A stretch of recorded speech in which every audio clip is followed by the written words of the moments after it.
Hotkeys don't work. Shoot. Good morning. Frisky, not a cow? Not Cow. Well, Frisky Cow, but there's another player who is like #1 slot for a year or two named Cow. It's and just then cow? Oh, okay. everyone was trash talking me for their game. They were playing with this other guy who was in the Yeah. #1. I'm like, dude, wrong cow, bruh. So now you just put it in your name. That makes a lot of sense. Exactly. I thought you were I thought just people like you just didn't like to be called cow. Like people would just that's what first came to my mind was like people just be like, hey cow, like what's going on with this tournament or what's going on with this, and you just like didn't want to be called a cow even though your name's Frisky Cow. No, it's fine. It's just to eliminate the. It's actually kind of a compliment if they think you're him, right? If he's that good. I guess. I think he may have a little bit of an attitude problem with some of the PMs I was getting. But his signature strategy with the United States was always build a ton of bombers. Oh, like so troll. 2 bombers every turn, 2 more bombers, 2 more bombers, 2 more bombers. By the end of round 4, like you have 9 bombers on the board, and Germany just gets bombed into the Stone Age, and it's just really, really frustrating to play against. I've never seen that. It's kind of neat. Oh, well, shoot. I guess we've chosen my strategy for this game then. All right, cool. That's pretty neat. Yeah, and it's crazy that it could work against like gold players and Plat players if you don't know how to play against it. Yeah, he was #1 for a while, but it's just a mass bomber strategy. I might give that a shot. It depends on whether or not you do something to counter that preemptively. I don't know. I was just happy that you agreed to play. We get this game. I'm recording, by the way. Just it's kind of a first time I've gotten even access to an Allies game where I can actually like talk about it. I do it with a friend, but I've never actually recorded it or anything.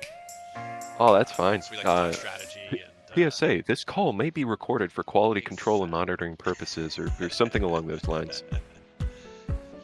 Cool. So that's so cool about the tournament. Like, I love how you set up the different Discord channels, and it's really clean. I really like how you did. Very organized. I'm very impressed. That is mostly the idea of Mr. Air Dolphin, who is orchestrating the majority of the actual Discord server maintenance. I just put together a little spreadsheet with the signups and assigned the brackets. And that's so cool too. Like, I just added all the people I'm against on the friends. A couple groups are just speed running it. Like they've already finished almost all the games. I was seeing people finish games, and I was like, "Oh shit! Like this already started." And yeah, I guess it did. It's been like 48 hours since I gave you the info, and you're already done half your matches. Okay, cool, whatever. I gave you a month because sometimes games take a while, and especially when we're not doing the 24-hour limit, you need more than a week or two when you're doing that. Yeah, if someone's in Germany and I'm in East Coast USA, like it literally we cannot finish this game over the matter of 2 days. It's just not feasible. I was looking at some of the players and I recognized some of the names of the Plat leaderboard, so there's some really good players in the tournament. Roughly 50% of our signups were platinum rank, and with that, probably about 10 to 15 players are top 10. Yeah. Or have been in top 10 recently. Or whatever his name is, like General Zahn. I noticed all these guys. They're very good at the game. So I think last season I was plateauing around platinum rank 80. So I'm good. Yeah, that's I'm not the best, but I like to think I'm okay at this game. So we'll kick off with a very stock standard Russian opening. I'm so standard with my Russian opening, and I've been testing in custom games going artillery and infantry. But I just in my rank games, I just always do the 2 tank 4 infantry build. The 2 tanks is something you really only want to do if you're going for Ukraine and you want to dead zone Karelia, because Germany's first move is generally going to be if you can stack Karelia and put all of your stuff on Karelia, you want to do that. So I base it based on like what's taken in West Russia and how many men are left in West Russia and Archangel to counterattack. That's kind of how I base whether I stack everything in Karelia or not this tournament. You won't have that option this game. So I'm going to West Russia Jam rather than the Ukraine. So this is the top option alternative to Ukraine, and I still didn't hit everything. But oh well. You take 20 pieces against 5, and you still can't hit it in one round. That's just embarrassing. It's kind of like the current Russian forces, is that what you're saying? Just about. Too soon, man. Dude, my friends are like all over this shit. We're big into World War II, we're big into history, like geopolitics, and we're looking at troop movements, we're looking at where defenses are going, like where river crossings are, like we're really into what's going on right now. It's very interesting geopolitically, and how this is going to shape up as well. From a strictly educational standpoint, it's someone might view that as, oh, how insensitive that you're just viewing these people as numbers. People vaginas. They can take they can take a pounding, but then we'll complain about it later. Yeah. So I did take one plane to Egypt, so that because you get to keep your bomber, and the logical first move is you take Egypt, so that shouldn't be an option for you. And setting it up so that Russia should not lose a single piece during your Germany 1. So the advantage to this turn 1 is that you're able to set up a real strong West Russia zone, and you're probably just going to stack fighters there, right? And you're going to use that as your front. If I need to. So I'm giving you Caucasus and Karelia, so Germany gets a little bit of an income boost, and you have a couple extra valuable pieces, so Germany's actually got a lot of extra freedom here. The strength is Russia gets to keep all its tanks. I don't have to purchase any more tanks. By default, I'm dead zoning Karelia, so you can't put a big stack in Karelia.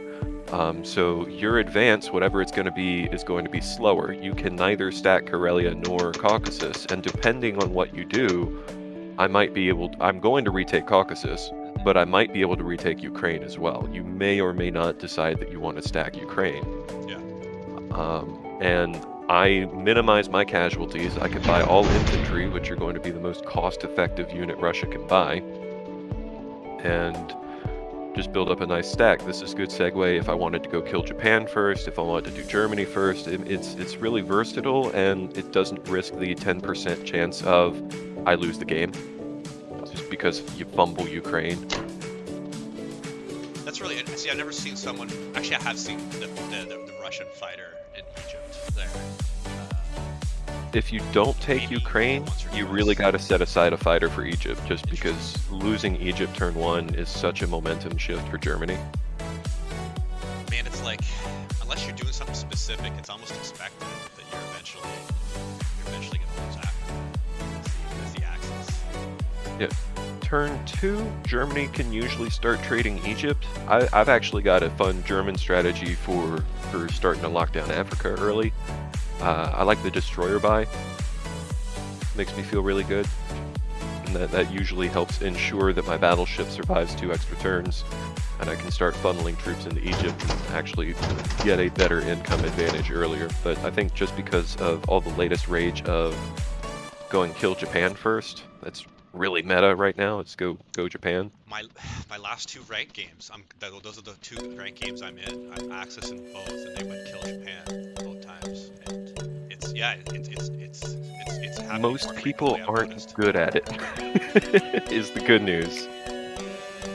They build a whole bunch of destroyers with US. One of the real good defenses against that is to sneak your German bomber eastward, because then the United States cannot destroyer block you. So you'll have just this big, thick pile of 20 Japanese subs, and the US gets real cheeky, and they're like, well, here's a destroyer. Ha! You can't sink my fleet now. German bomber swoops in out of nowhere and just says, no, we can sink your whole fleet. These are some advanced strats here. This is nice to see here. This is shit that I haven't seen yet. So how did you get involved with this game with the Discord community? I got the physical copy of the board game that I had been playing with my dad for years and years and years, because none of my other friends are willing to play more than one game with me. And then eventually I just saw it online, and as far as the Discord, I don't remember. I probably saw a link through the Steam forums or something when I was joining other people just complaining about dice. So I'm the new kid in the Discord. Gotcha. think you're Season already 6 is helping the only organize season where I tournaments. played enough games to get ranked, but as far as tournaments, like that, I was doing a lot of things with AirMech previously, What is but the AirMech is a real-time strategy / MOBA game where you build a bunch of tanks and troops and stuff, and it's RTS, but instead of ordering them around with the mouse, you are the mouse, and you are directly controlling a giant transforming mecha robot with, like, guns and missiles and energy swords and all sorts of cool stuff. But it's always been a game that doesn't really have a big player base. It's kind of a small indie game. And we kept trying to get that to take off, and it's had its highs and lows, but ultimately you try to do any kind of tournament organization with that, just no one shows up, like no one participates. And so it's a really cool, fun game, and I wish more people would play it, but it's RTS just isn't the genre that the kids are doing these days. No, it's been a while, right? Like, I mean, StarCraft 2 kind of flopped, right? So I think that kind of really took a lot of steam out of the RTS genre. I think the only thing that I've ever seen since the disappointment of StarCraft 2, and I'm from the StarCraft community, I still play. Yeah, I've got Brood War downloaded right now. See, that's fun. So yeah, I know you're at least you're probably at least 35, 34. I'm not good at Brood War. Because only I old am guys 31 have today. Oh man, you must have had an older brother. So Older cousin. I grew up with StarCraft. I got two older brothers. Okay. So I would have been 8 years old when StarCraft came out. So I have two younger And brothers. I was too young to play a game with that much blood and violence, but I did it anyway. Yeah. Those Zergies, they do blood trail.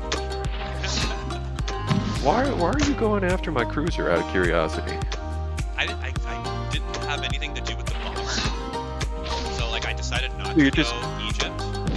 So Okay. I sent a fighter and a bomber to the cruiser, and if the cruiser gets a lucky hit, I just take out the fighter. It's pretty much an even. Yeah, it's a 50-50. Germany loses to plane, but I look at German planes as a limited resource. You're not going to have much ability to build more. But if UK wants another cruiser, tell you what, they're getting another cruiser. Well, let's see how it plays. So normally I like to see the other attack first, so I know where to pull. Oh, you can choose which attack you do first. Amphibious combats always have to be resolved first, but when you're in the combat phase, you right-click the zone you want to move to, and I would always recommend doing that lone destroyer before going to that C-Zone 7 you're doing, specifically so you know whether to leave your sub or your cruiser.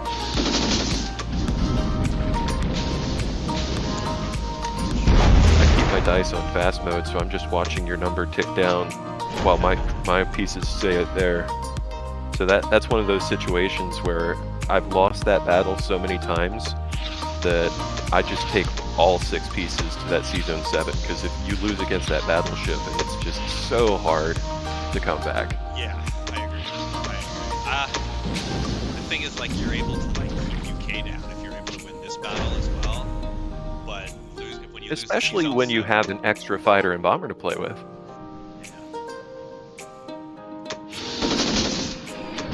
Get lucky here. No. 1-1 lost.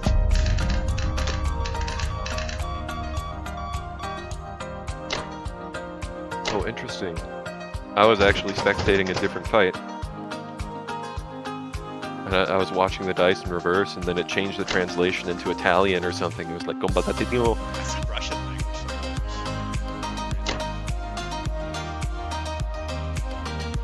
Trying to pass along a subtle hint. Okay, so there is a rogue sub. UK has a little bit of fleet. Germany has a bomber and a fighter. Well, fighter neutralized. The original board game, like the one from the 80s. I do have the 1984 version, which was the first one we got probably when I was like 9 years old. It was still being reprinted. They hadn't made like 1942 first and second edition. You didn't have like 8 different Axis and Allies games. So the 1984 version was something that we used to do all the time. And we kind of had our own little meta games for that. But when you consider that the only people who are playing it are me and my dad, like, we thought we had it mathed out. and that we had optimized all the strategies, and you start playing against other people and like other play-by-email things, because so many people have rescripted that game online in Java, Yeah, absolutely. and it's just, oh, as it turns out, we're both really bad. I learned so much about this game and its mechanics by just getting my ass kicked Oh, sure. in ladder. So you've opted to stack Ukraine, Correct. and you're putting 2 extra fighters there. Okay, so you're basically just saying if UK wants a fleet, they can have it, whatever, because the battleship's there, it's not going to get taken anyway. That's what I'm saying. I don't know. Again, I've just started with this game. My first full rank season was last season, and I had to learn a lot of mistakes. Like I lost versus the India rush quite a bit early on in my rank season. Turn 3, turn 4 takes. And then in the later part of the season, it was me trying to beat the Russian tank and the German tank strategy as the allies. German tank rush, I think, is overrated. You have to respect it to some extent, but in my personal opinion, it's fairly straightforward to counter. It was. It's just I had to learn like through probably 10 losses of seeing it, and then I was able to use my fighters a little bit more effectively, stack Moscow. Don't be too aggressive as Russia. Really respect it. When you do that and you have like tricolor fighters in Moscow, then they can't really do a whole lot, and then the strategy kind of fizzles out in the long game. But man, I was losing games. I don't know, like turn 6 around, turn 5, turn 6 to that. I've got a lot of things going for me right now. This UK is feeling so nice. Well, having so much in season 7 is awesome, and you can full control Egypt as well. You'll notice that Russia left its fighter on Archangel. That was intentional so that UK wouldn't have to dedicate a fighter to take out that transport. Russia can do it instead. Gotcha. That's why I knew good players kept the fighter there, and I wasn't 100% sure why. It leaves UK's options open. I am also... let's take... Since I got the battleship, since I got the transport, since you have all your fighters out of range... 1, 2, 3, 1, 2, 3... Yeah, 3 fighters can't play there. So I think I just go for that fight and knock out your 2 extra planes. If you hit all 3 AA guns, then it's just a slaughter, and holy crap, I'm behind again. But if I have the opportunity to knock out that bomber and an extra fighter and force German troops west again, I think that's overall pretty good. Absolutely. Because you didn't manage to take Transjordan and you got a little unlucky there, that means I can do this number. Very unusual to not take Transjordan. Very unusual. Don't see that very often. I mean, it's something like a 70% battle or something, or maybe 80%. It's good, but it's by no means a guarantee. I see some people drop a tank there to give it a higher guarantee. Do you like that? Like, 'cause I don't like using a tank. I myself in Africa. prefer not to do that because I've lost the battleship so many times against that destroyer that, and it shouldn't. A single battleship versus single destroyer, it's like a 90% chance to win. And then there's that 10% of the time where you just lose all prospect of ever taking Africa because you just couldn't get your ship through. Do that. I'm debating whether or not I even care about that battleship right now. Honestly, I think I'm better off not even engaging it. Because you moved all your ground forces in Africa back. So Egypt, I mean, okay, you could bring 2 ground units. You can't bring any planes. So Egypt isn't, you're not going to take Egypt next turn. So you could bring 2 infantry or something. I don't think I need to worry about that battleship right this second. So I'm going to leave it, strangely, because I really want that cruiser to go over here and give me much better odds against your destroyer and transport for Japan. I don't want to spread myself too thin by being over-ambitious with my attacks here. What are your It thoughts also on, lets me do the this. different strategies to see Zone 61 there? I see some people will just send a cruiser, most people will send the aircraft carrier and the cruiser. You gotta bring two pieces, one way or the other.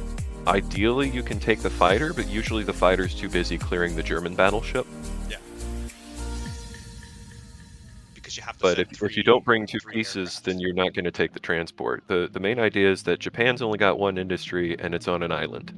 So the only way Japan is getting any ground units off its island is with transports. So you're at 2 right now. If I drop that down to 1, then I'm cutting your logistics in half, and I force you to buy at least 2 transports on Japan's first turn. It also prevents you from getting any kind of like sneaky India timing or something. Because I'm interested in holding on to India right now. Because I could take this transport and cruiser. I could take the carrier to Zone 61. I could take the transport and cruiser and go to, say, Borneo. And then that not only destroys one of your transports, but it forces you to use your other transport to retake your money island, and it makes UK a little bit richer. So I've been seeing that play a lot more. A lot more UKs dropping New Guinea, dropping Borneo.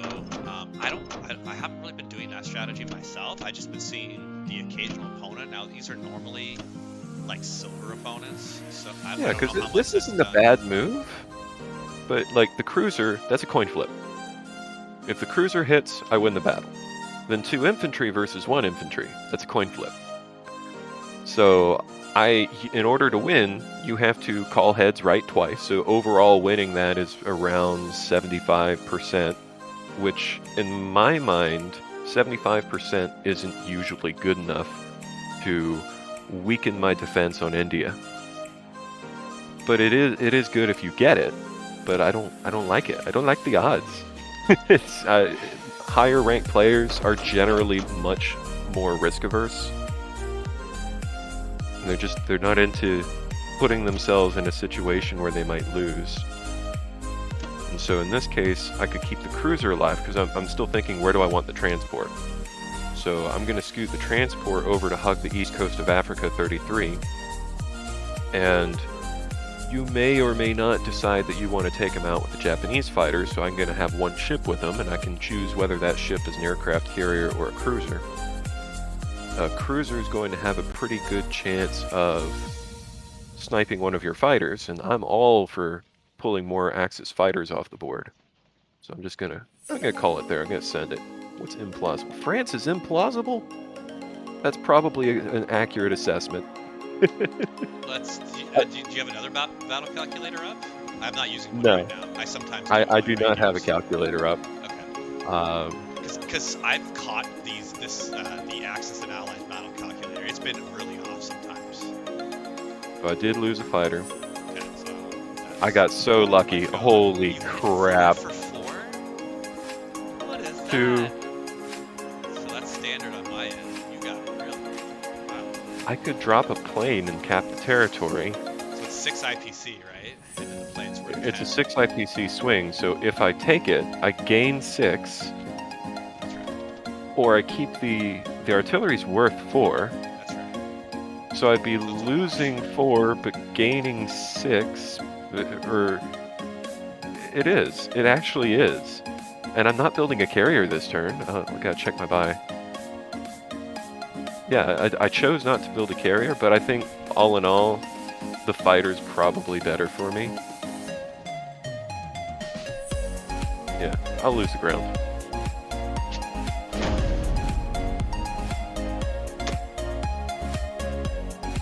My only goal was to pull those planes off.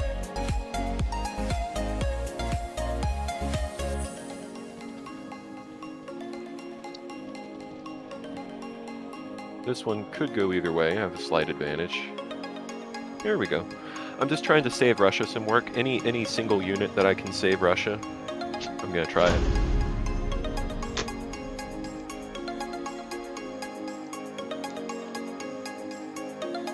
Nope. Oh, not a good start.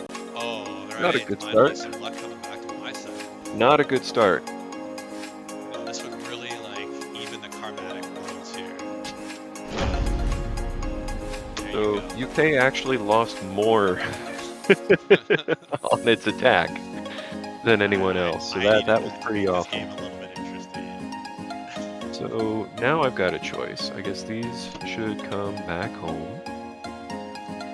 So I'm curious, have you ever played any other online or computerized versions of Axis and Allies? Like you say you played the board game. Have you played it? Yeah, you had the Iron Blitz version. Yeah, so that's where I got my start. Wasn't that such a good game? Gamesbyemail.com is good. Iron Blitz was good, but it did not age well. If you try to load it up and play again today, you're like, wow, this is janky. Sure, but like, what was that released in the early 90s or something? Like, it was good. It was good for the early 90s, absolutely. It'd be actually late 90s. It might even be early 2000s, well, like I don't think they 2001. put a whole lot of money in that game. It was like a triple A. It's weird when you consider that YouTube didn't exist until 2005. Okay. I mean, I'm old enough, a little older than you. I'm old enough to remember that, but it's a different generation. Did you ever try the version AAA online? It's like I actually never did. So many people are into it, but I've never gotten into it. You would really like it. So it's free, and what's good about it is that they have a great map editor, so people can make their own creative maps. So there's just so many good versions, global versions, European focused versions, World War I, different, historical wars, and for variability. It's really good. So that's where I came from. That's where I'd been playing previously, and then my buddy was trying for like a couple of years to get me to play them. But I'm like, why would I come and play this when it's only one map? But when I play like, let's say 15 or 20 maps on the regular. But it went on sale. It's on Steam, and I eventually got it. And I'm really happy I got it. I've been really enjoying it. I'm surprised how much I enjoyed it despite it's only one map that's played. For this or AAA? Yes, for this. Okay. Yeah, for this. So it'd be nice if they had a couple more versions, but Absolutely. I guess they're just more focused on bug fixes and shit. But even just slight changes of provinces and of unit starts really changes the game up a lot.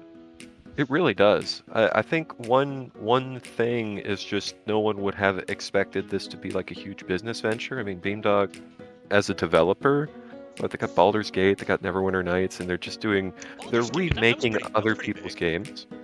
It was when it came out. Now it's like enhanced edition, like it's got slightly improved number of pixels, but it's otherwise very much the same game. So it's I would consider them a much smaller scale developer. So despite trying to keep this game really standard, the DICE have forced this into a very unusual position already. Cool, I'd like to hear that. Because UK going after France, I would have liked to end my bomber in East Asia there so that I can ensure that Japan can't leave any transports alone. Now, do a lot of players focus on their bomber position, like on the other side of the map? Because you've mentioned it multiple times now, and I find that interesting. I don't see this in a lot of my games, even my ranked games. The turn order can screw you over so much. Yeah. So what I would typically be doing right now is ending my bomber for UK in middle of East Asia, so Evenki National or Yakut. Yeah. And so Japan's first move, they're going to want to take Buryatia. Probably. Yeah, but that's not well, I got 3 infantry and a fighter that can go there. So I can take that right back as Russia, and now I've got a landing zone for a UK bomber that I could easily snipe any transports you drop in 62 or 60, which is normally a safe zone, but the turn order made it safe. See, I do see that sometimes, or sometimes with a U.S. bomber around that area, they can catch some Japanese Navy that's out. But I tend to see it the opposite way in my games, where it's Japan will have like a fighter or a bomber somewhere on the German side, and then they'll be able to like snag. That helps a lot too. If you have a whole bunch of U.S. transports and only transports, and then UK moves all the escort ships off of it. gets mighty awkward if Japan just kind of swoops in and takes all those U.S. transports out. So here's something that, like, my buddy and I, it's been one of our main topics of conversation, which he said he joined the tournament. Then I looked at his name's not there, so I don't know. Like, I don't know if he was able to sign up. There were a lot of correctly or not. places where Discord names did not match in-game names, so it could easily be his commander it's names that. wildly different. Oh, it's that. You know what? I wasn't even looking. Okay, that makes sense. Didn't even think of that. All right, so what we've been talking Otherwise, about I can just pull up the sheet. If you got his name, I'll tell you exactly whether he's in or not. Osho is his Discord name. A play off the Indian cult leader. And his Axis and Allies name is like Lazarus or Lanzith. That wasn't on the sign-up sheet. That's what I was looking for. But Osho. It doesn't ring a bell. I don't know if he's actually signed up. Oh well. Oh, Go on. Sorry to interrupt. But no. You know, you're helping me with something because I messaged him and I was like, "What the fuck? You're not on the list." I just noticed the list this morning. It's the discussion of whether to attack Sichuan with the Russian infantry that's there. So obviously you don't hit it when there's like a UK fighter that sometimes get pushed in Sichuan. Right. But The fighter that would have been there had the dice gone as they should have on 61. Yeah.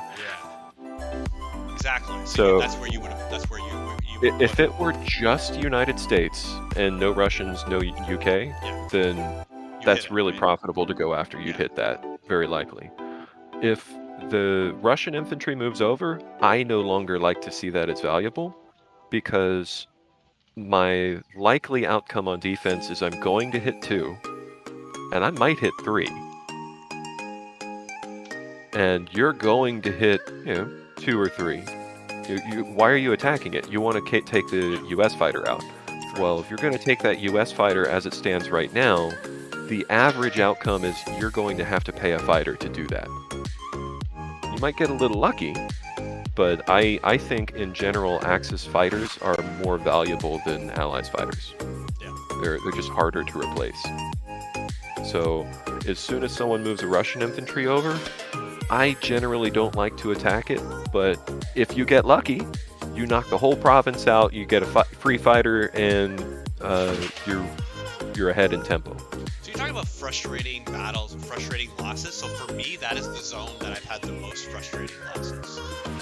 It's a higher risk attack. It's like taking the battleship against the destroyer. It's something that is kind of accepted as a very standard move, just like attacking Ukraine with Russia, but the opportunity to lose that is substantially higher than negligible. And when you lose it, it feels like there's a rift in the world, that things just aren't as they should be. It's so infuriating. But I mean, in reality, like even an 8% outcome, like that's realistically going to happen fairly frequently if you play this game more than once. So you I'd have to say in the last couple of months, I haven't been going Sichuan. I kind of learned my lesson throughout the season 6 rank season, and I kind of don't do it anymore. I've been doing the Pearl Harbor attack. But you still go for Pearl. Yeah, so I've shifted it. So I used to do Sichuan turn 1, now I do Pearl Harbor, and I don't bring the aircraft carrier, and I try to take. Pearl at 4 is also something I would consider fairly risky. This one has been more successful for me than Sichuan. If the US sub submerges, 4 is generally enough. If the US sub stays afloat, you're just as likely to lose it. Yeah. So I've been either sending a fighter from C-Zone 37 or from Japan, and then just make sure to target one of those because they use up all the movement points. Yeah, if you do that, you got 5. You never really want to take the carrier along with you, because if you leave a carrier in that C-Zone, I will blow it up. Exactly. I've learned the hard way. Don't do that anymore. Again, it's all these lessons from these games is learning the hard way, right? There's no easy lessons. Unless you start watching videos and you start learning strategies. You're generally learning from defeat and from getting crushed in some way. I think losing to a better player is the best way to get better. Losing to a worse player, just makes you feel bad.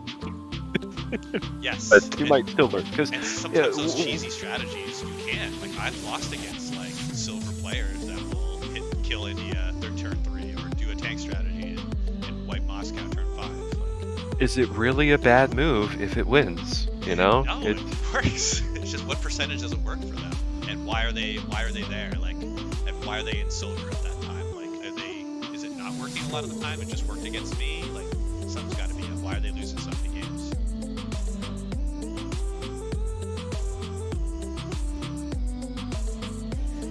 You are deciding to go after that cruiser. Fine. I wanted that transport. I wanted him to stay alive.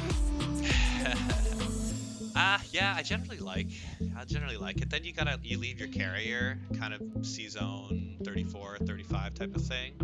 But then I have I leave my lately what's been happening, I'm leaving my Japanese Navy in the south, and then I don't know, I think that's some sort of signal for allies to like go kill Japan first, and then they just start moving their navy up to like Iwo Jima like 59, and then they just keep stacking it for 5-6 turns, and then eventually out IPC me and hit. It's trendy to do kill Japan first, but usually I think the decision is more based on what's Japan's purchase.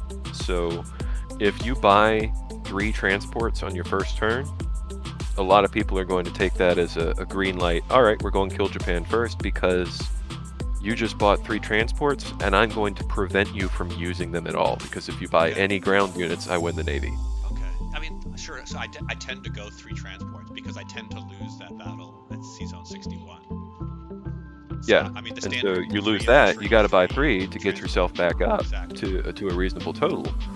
Right now, you bought 2 transports in all ground. So what you're signaling with Japan that you are going all ground all the time. You're maximizing your transport capacity, and you're setting yourself up for a very strong ground push. So if I go for Japan first, then you are no longer equipped to deal with that.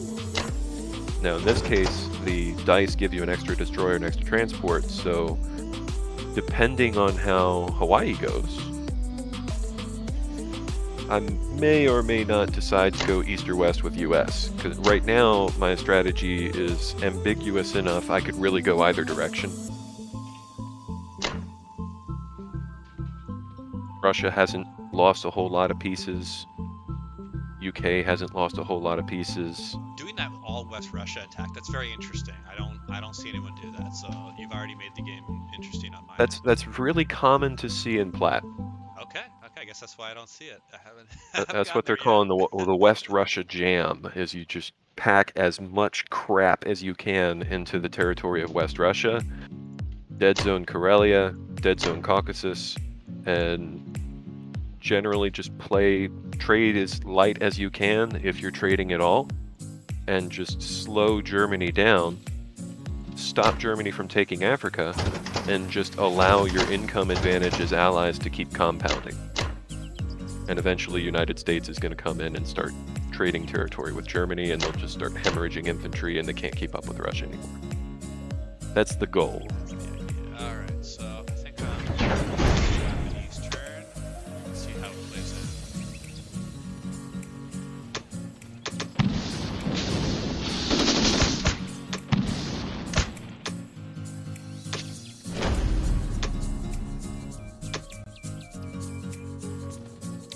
The only really interesting battle is the Pearl Harbor.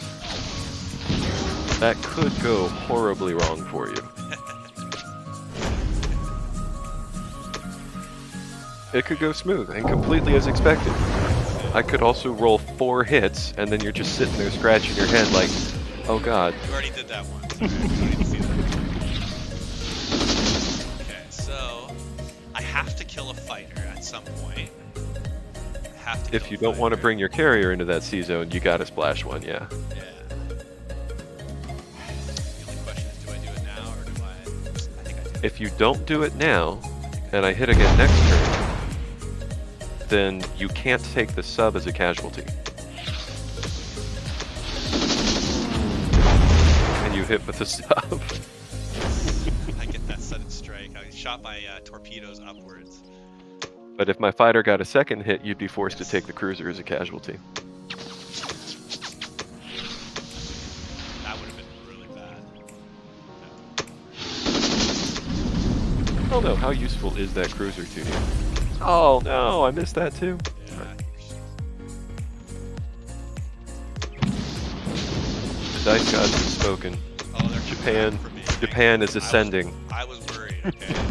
The first couple of rounds, I was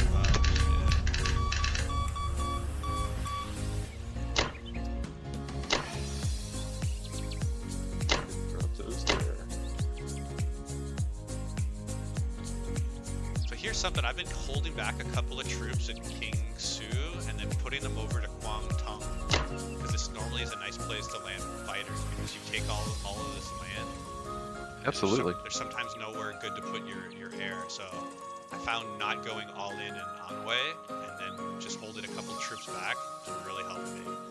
I usually just leave one infantry on Shantung and then have the rest of the fighters land there because if, let's say, Germany wants to stay on Ukraine, if you're 1, 2, 3, 4 away from Ukraine, if you land there, and Russia builds 6 tanks or something ridiculous, and well, Germany can't stay in Ukraine or it's dead zone now. Well, okay, as Germany, just add 4 to 5 Japanese fighters to Ukraine, and it is not going to be taken. Yeah, it's a big investment though, right? It is, but what else are your Japanese fighters going to do if I'm going for Germany first? They sit around on carriers and do nothing, or they're hitting Asian targets. And they're beautiful when they do it.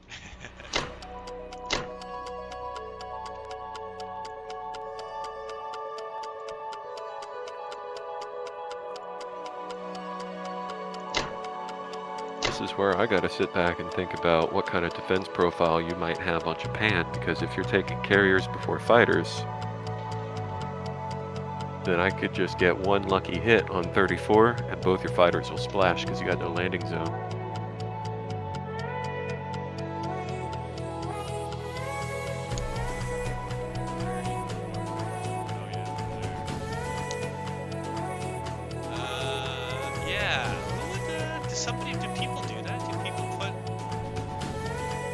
Carriers before fighters is what you do for a big naval engagement. If I got a lot of ships and you got a lot of ships, the default is fighters before carriers. Yeah. Alright, well, I'll run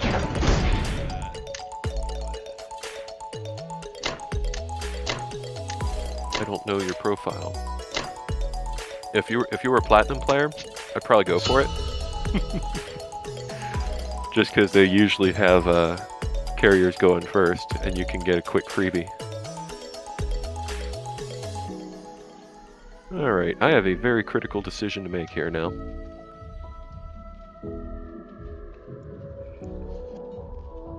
So you thinking of your opponent's defense profile, that's also like a platinum level thought pattern, whereas I don't think silver players in general are thinking about that at all. I think that's more where you're trying to find advantages in that regard, and most players I don't think do. We are going to keep this tried, true, and traditional here.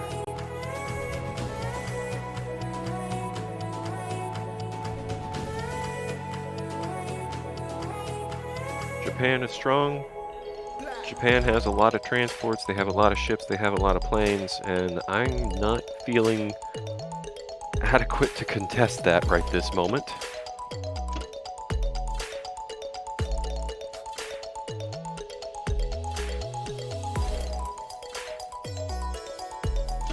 What are your thoughts on where to leave your bombers, Japan? You have the options of Solomon and Wake Island. Just depends on what you're trying to do.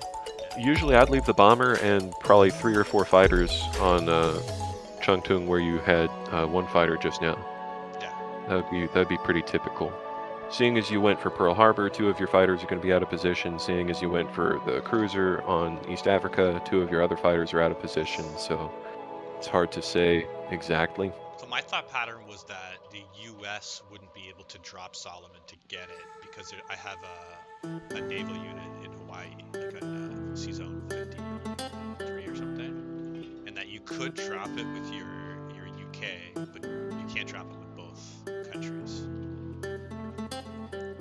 But then if you're gonna come back to drop Solomon, I can destroy whatever you send there with my name. It becomes like a wash. Now that your German bomber's taken care of, US is free to move all its transports up to C-Zone 10. 13's also safe. If I wanted to land Morocco, but you have enough ground units that that's just suicide to put my United States guys there now.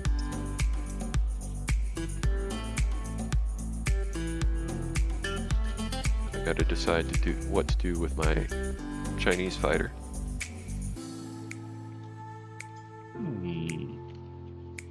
He's just not gonna do combat. Doesn't matter where I put him, he ain't doing combat. Yeah, I tend to put the U.S. fighter over on the Russian side to start, and then maybe bring him over to India if it's needed. Well, since you have an extra transport, it's plausible that I might actually need that fighter on India now. Ouch. Japan, why you do this to me? Man, they're kamikaze. Yeah, they're kamikaze. I got the divine wind at my back. So my wife is Japanese, and occasionally World War II topics get brought up. It's kind of funny and awkward. I mean, the United States was involved in World War II as well. To some extent. Yeah, but you guys won. So. That's true.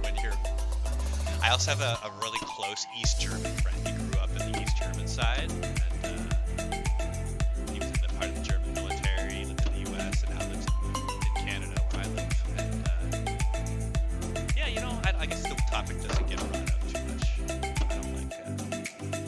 I don't like look to discuss World War II with access people. Although I gotta say, it's a lot more interesting. It's really interesting. It's an interesting era regardless of the perspective. That should be good. There's a little more shame on the German side than there is on the Japanese side. Which is interesting, that it's been framed that Germany is kind of like the sole bad guy. Very interesting, because when you start reading what happened in the 30s and 40s in East Asia, well, you know, one side is not necessarily any better or more moral than the other. I think in war, pretty much all sides are bad. That should be good. That should be fairly strong. And of course, We're like going... the winners, like, you know, they write the history. So there's one big black eye. Have you ever heard about the famine in Bangladesh in World War II? I have. I think that was You're unusual. United Kingdom. Most people had not. It's something that gets brought up is just, you know, whose war crimes are more bad. Oh wait, I don't want to do that. I need to take care of that little problem. Yeah, you can. You can keep it around for another turn or two. It's up to you, right? We're going to take care of that now. Oh, okay. Oh, you know, Russia's turn is not inspiring.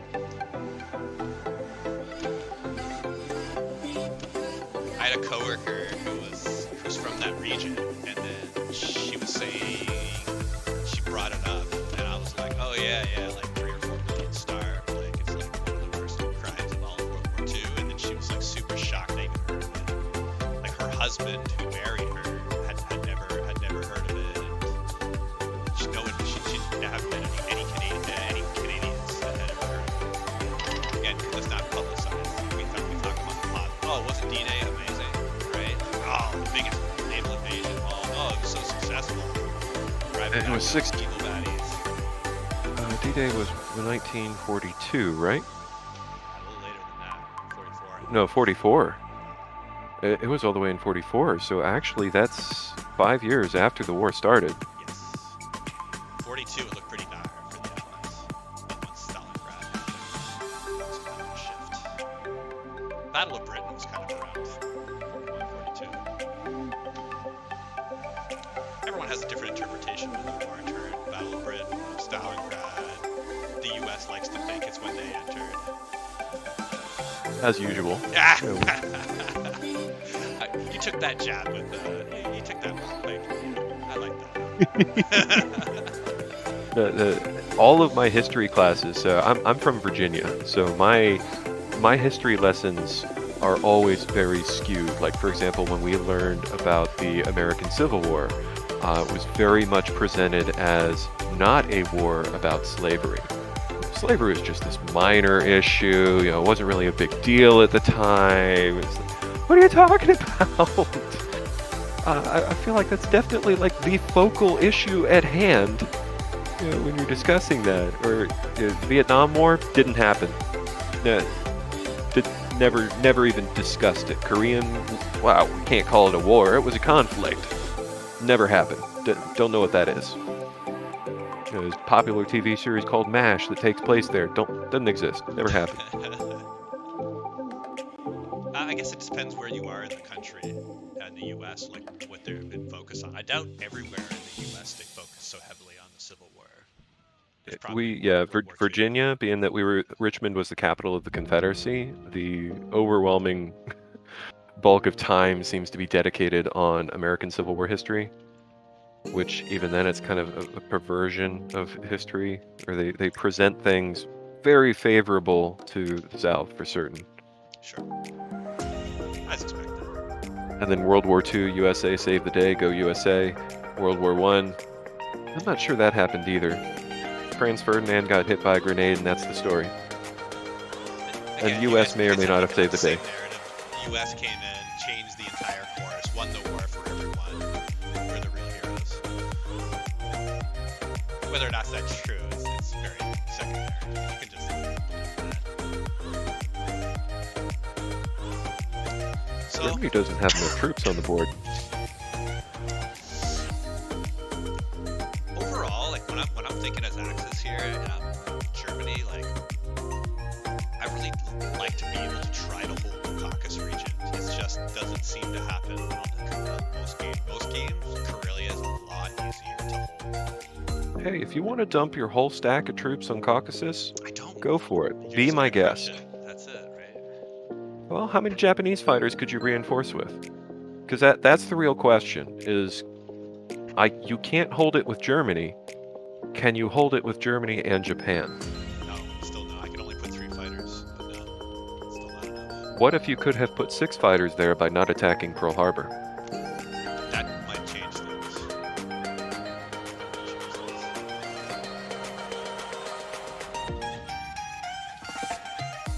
That's the power of Japanese fighters, is they allow Germany to take a more aggressive stance and not get punished for it. See, and this also doesn't happen in, I'll even say gold games. It doesn't happen in gold games. Japanese fighters do not make a big presence in the opposite front. And I guess that's something I'd have to do to start leveling up the game. That's the power of fighters for both factions, but it's a lot more noticeable with Axis, is airplanes from the other side let you bypass turn order, punish risky fleet movements, and advance aggressively and still support with fighter defense.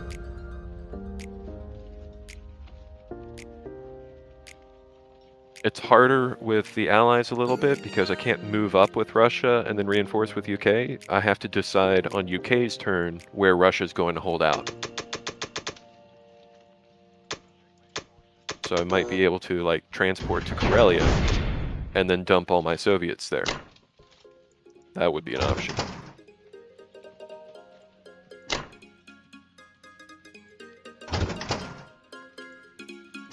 Going for Egypt. I think so. I think that's pretty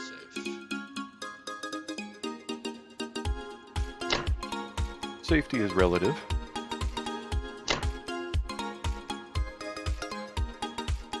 This is where I really should have parked my UK bomber closer to home, but oh well. Oh, because then Egypt would be completely dead zoned. As it stands, I would have a 50-50 battle. You'll have 2 2s and a 3. I'll have 2 2s and a 3.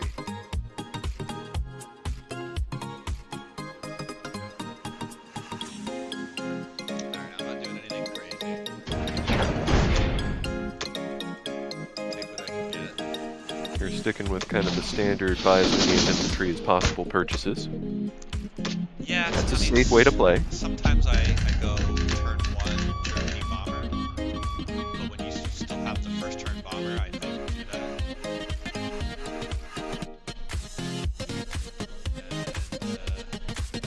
Sending your when I fighters first over started playing there. this game, I used to like making turn 1 German sub, 1 sub in C-Zone 5. That's not bad. To really, like, to keep UK down. And you know what? It actually worked.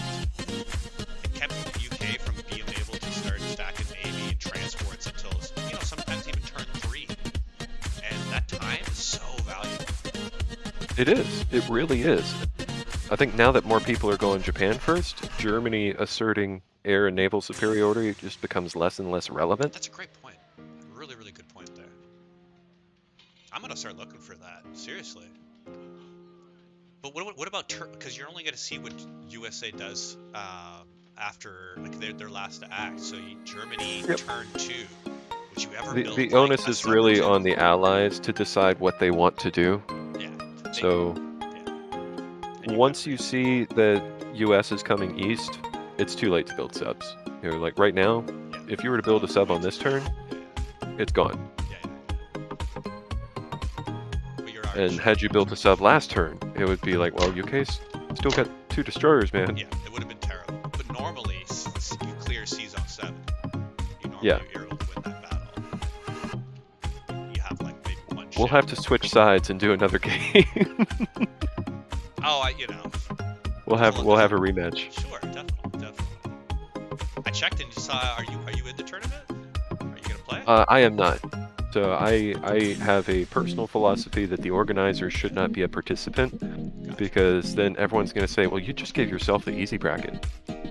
Sure, I guess are people that petty? Yeah. Okay. I don't even humor I wouldn't even humor that. It's like, all right, whatever. Bad opinion. It's also just more work. Then I'd have to, like, in addition to try and track everyone else's wins and losses, play my own 6 games or whatever. Yeah, that's putting a lot on the shoulders, right? Yeah, it's a game. I'm supposed to be doing it for fun. Oh, so you're getting out of Karelia. Yeah, I'm gonna take the coward's way. And you're putting okay, you're moving the whole stack back. Okay. You have enough that you could hit with Russia and potentially. I'd certainly like to. It would be. I think you would lose a lot, but I think I would lose a lot. I'd be losing infantry, you'd be losing tanks. Yeah. So I'm okay with that trade. Right, and I'm not. Do something else. Well, fine, be that way.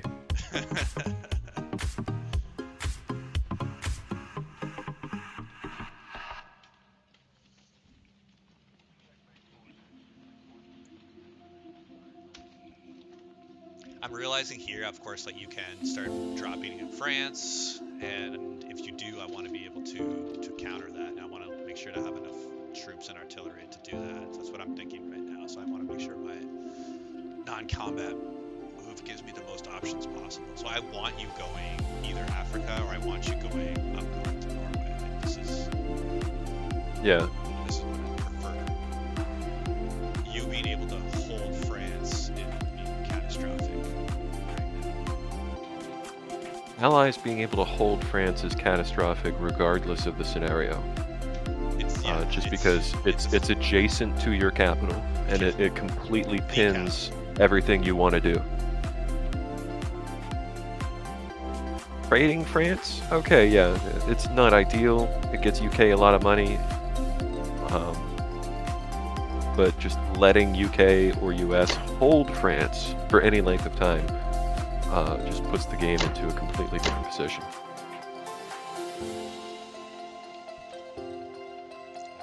We'll have 7. is 16. You have 17 things that can attack Karelia right now.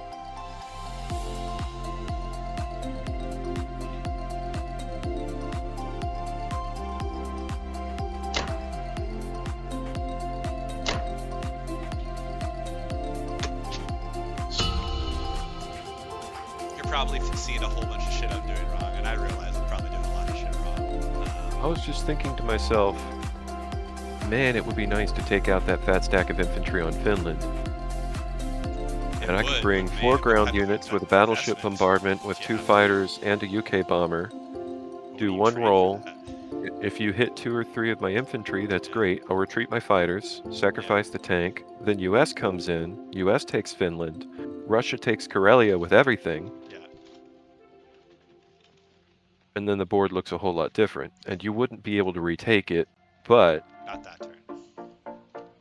Actually, yeah, I could take Karelia and Caucasus back pretty comfortably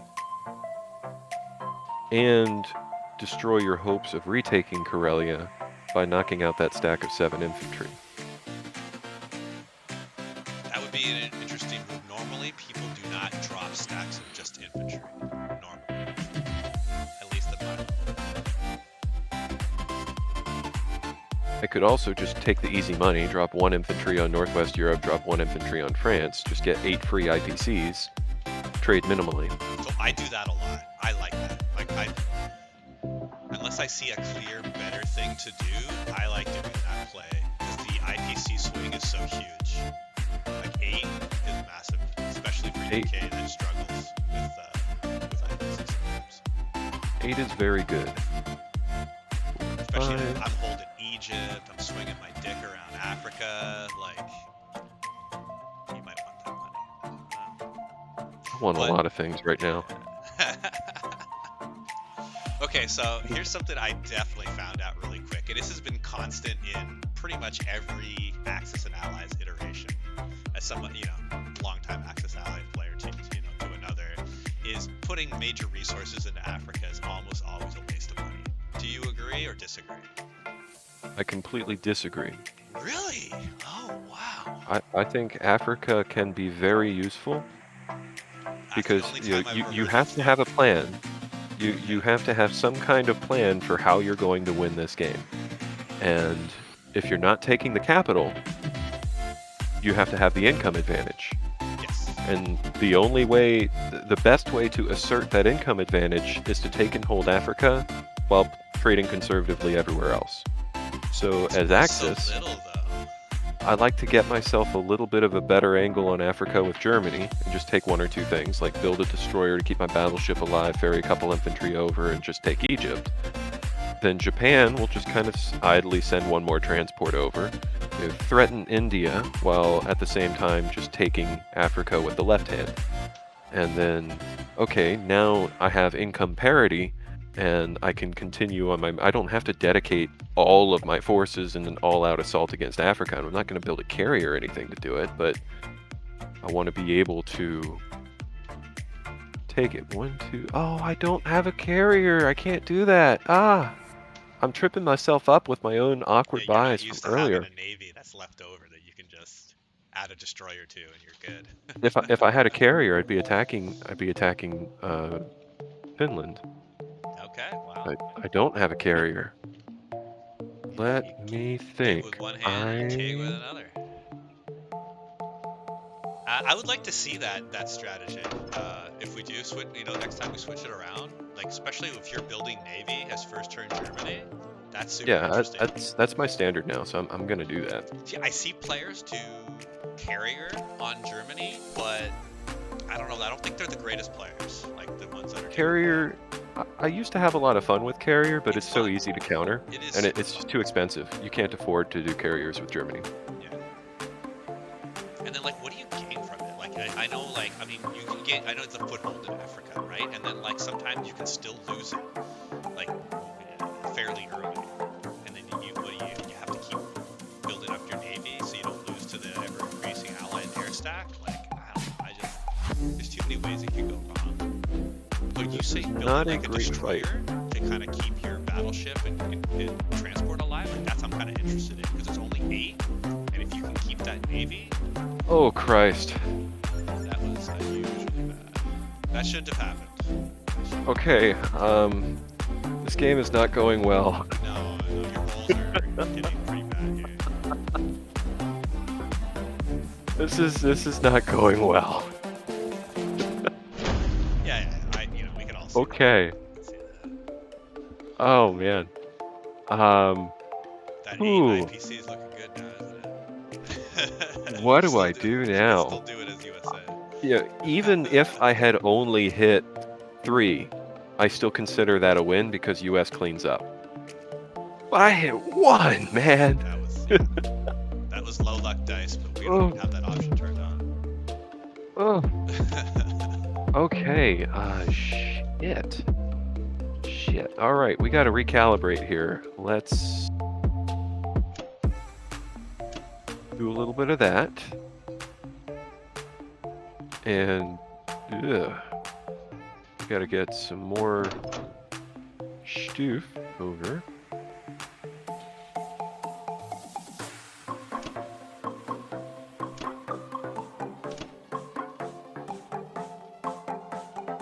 You should not be able to take that if I just hold up there for now.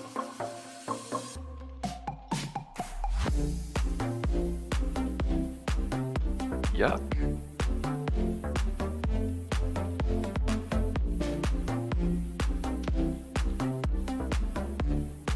Well, here's to hoping you make some horrible decisions later. Don't put it past me, dude. All right.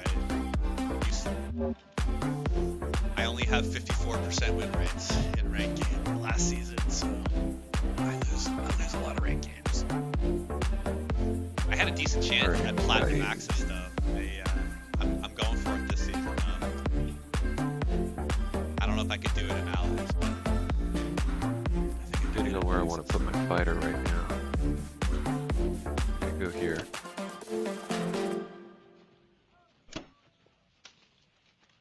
Ooh, that. Ooh. Oof. All right. You feel like you're catching your breath right now. Jeez. I just gotta sit back and just think for a while. How am I gonna salvage this situation? Maybe some chamomile tea or something. Like I'm rocking the coffee here. I'm going fucking caffeine for days, but might have to calm down after those rolls.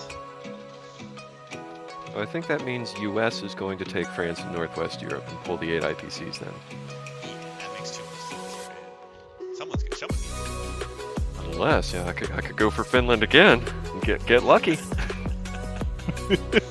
I mean, It might work this time. Before, so maybe you'll get good rolls now, right? It might go well. Who knows? I can bring 4 ground units and 2 air. I got equal number of troops.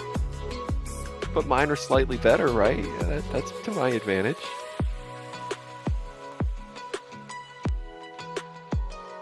I think I'm gonna do something fun here. I think I'm gonna keep this game interesting. 3 bombers. I'm not that good.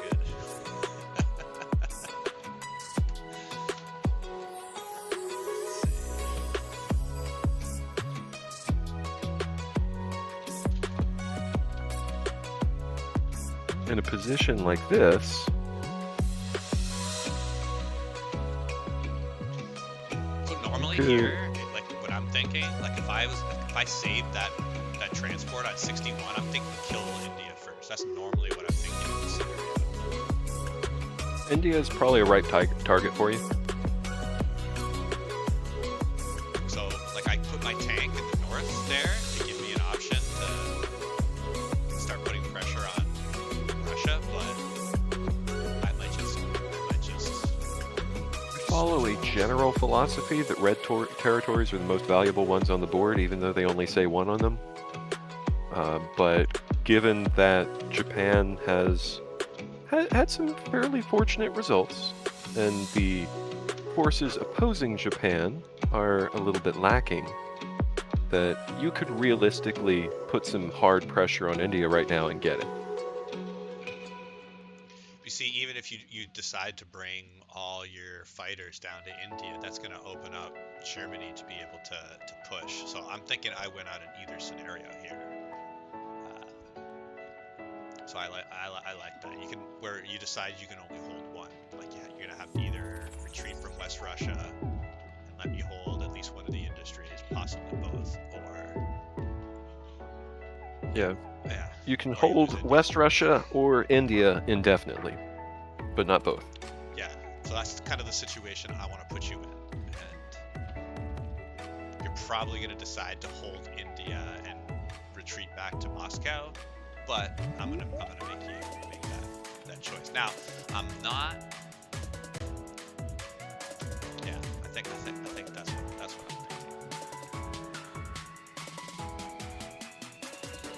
The real question is, are you going to buy an industry? I don't really like to buy an industry too, but if I do, it would be in French Indo, China, Thailand, or East Indies. Well, lately I've been liking East Indies industries, but I do see the advantage of having one on the mainland, because you can just build 2 tanks every turn in French Indo, China, Thailand, and then just keep shucking infantry and artillery from Japan to the mainland, and then India. Tanks are needs so reinforcements inefficient, from the though. Allies. I always feel bad building tanks, no matter what faction.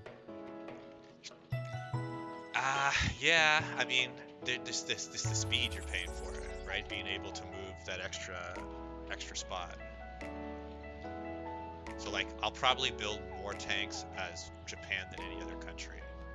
They're really the only country I really like. I mean, yeah, that I like to build any sizable amount of tanks in general. I just don't like to build tanks either. I like infantry and artillery if I can do it.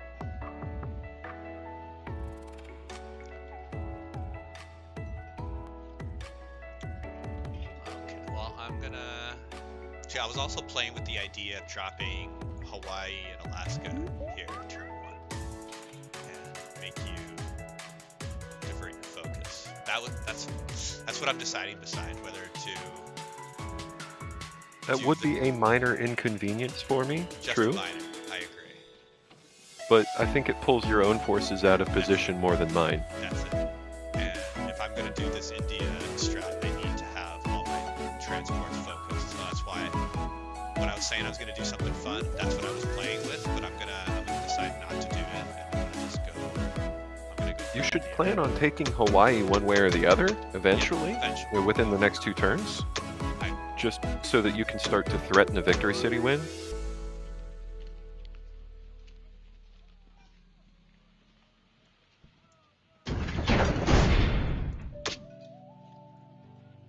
All ground.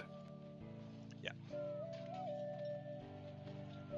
Japan is right not to fear the United States right this second. I got 2 boats that can nominally be described as in the Pacific. Yeah, I think they're having some Mai Tais off the coast over there in Manzanillo or Puerto Plata. The Ever Given is blocking the Panama Canal right now. Big green boat parked sideways.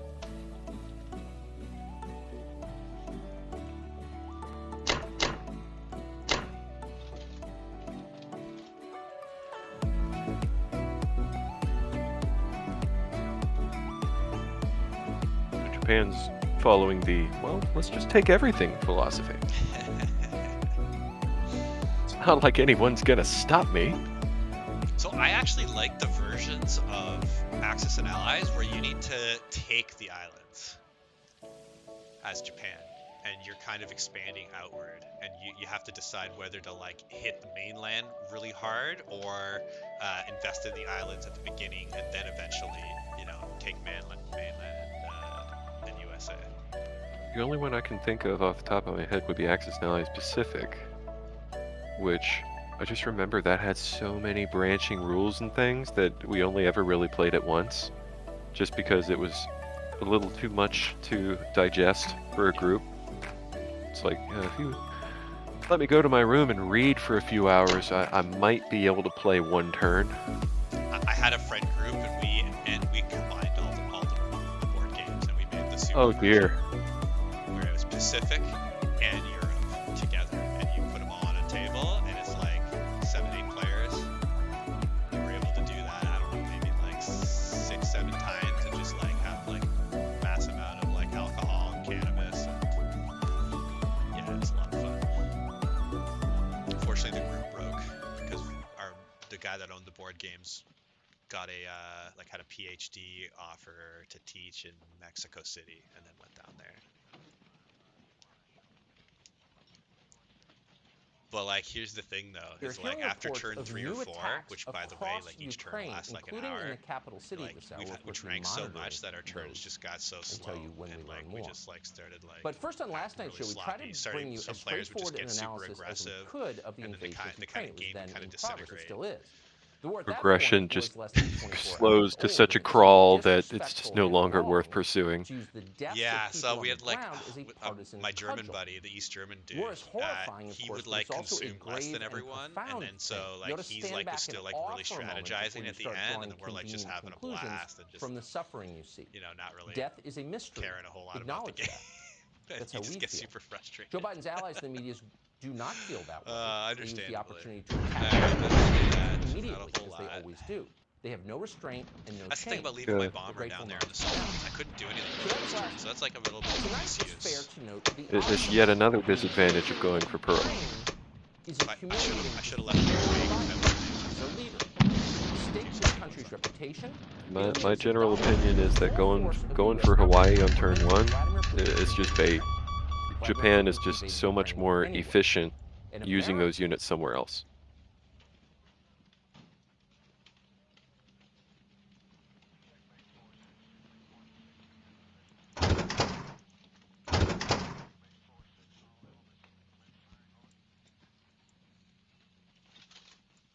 You got to pick up your non-infantry units first. You're only holding 5, but you could hold the tank too.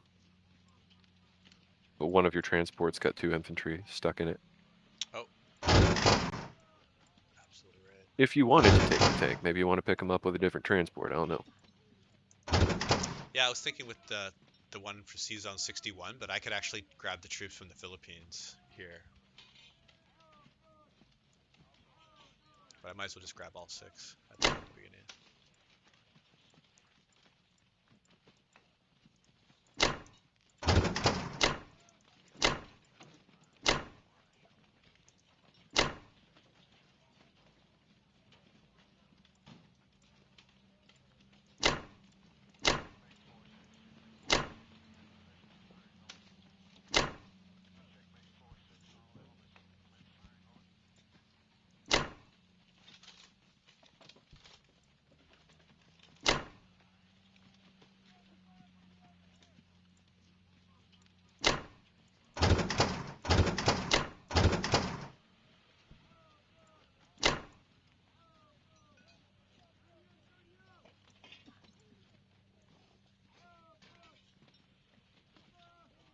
A lot of crap. Yeah, but they're not doing a lot. Yeah. Wondering if I should send my fighters somewhere.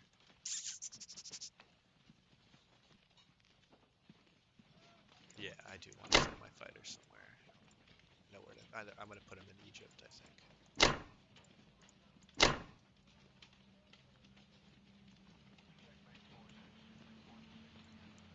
So at least they're somewhat useful.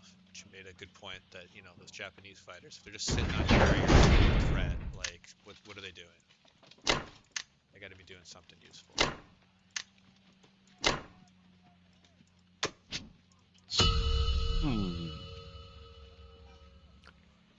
So I have to decide now whether or not I am going to try to defend India. Yes. Or if that's a lost cause.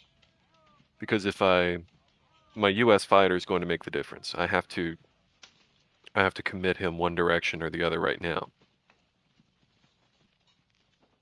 So you could bring 9, 10, 11, 12, 13, 14, 15, 16 ground units. You can't bring the 2 from Yunnan because your transports are out of position from that. You could bring 2 fighters. You could bring almost all your fighters. I feel like you're supposed to have 6. Did you lose one earlier? Yeah, you lost one on Pearl. I did, because I had 0 movement points. So Meanwhile, I'd had 8, 9, 10, 11, 12, 13. I could have like 13 ground units plus an AA. That wouldn't be too bad. Or no, I'd have the tank too. How many fighters could I have? If I brought the US fighter, I could have 1. If I brought the 2 Russian fighters, that would be 5 fighters. yeah, That matches your fighters. yeah. And I could even drop the UK bomber over there as an extra casualty. And that probably turns it into a fairly even fight, right? Sounds pretty even.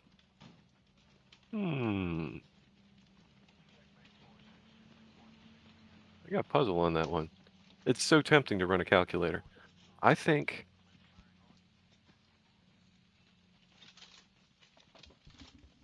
I should try to hold it. Give it a try. Because if I do hold it, then you are way out of position. Yes. And you're sacrificing a lot of gains to go for it. And I think I'm able to hold it, would be the more important element of that. So I am going to need more ground units, and I'm going to need them now. So we'll get some of them, and we will pick up. So do you move your units down from Kazakh?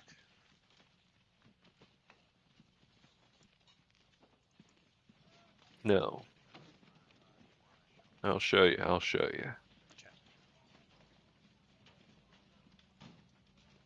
Because you can't get Russian tanks down there in any sort of speed. Maybe not right now. No, but if you leave some here after this battle, you can.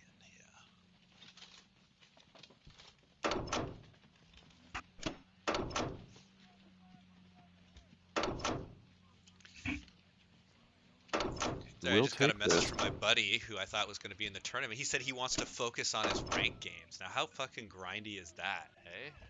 The tournament is ranked in a sense. I mean, I guess it doesn't display in game, but oh well. He's the one that introduced me to this group, and just with the Discord and everything. So I'm a little surprised. I can't tell him how to live. Jeez, I can. I'm close enough with him. I can tell him.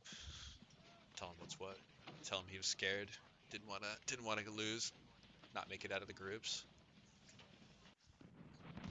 So we will try to let Russia save the day. Well, that would be par for the course historically.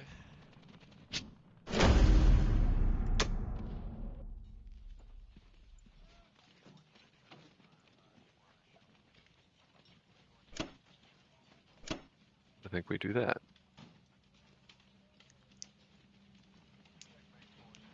Meanwhile, your German fighters can't get to my transports, so I can just leave them completely naked and exposed. Yeah, I only got 3 German fighters. Not normally where you like to be turn 2 Germany.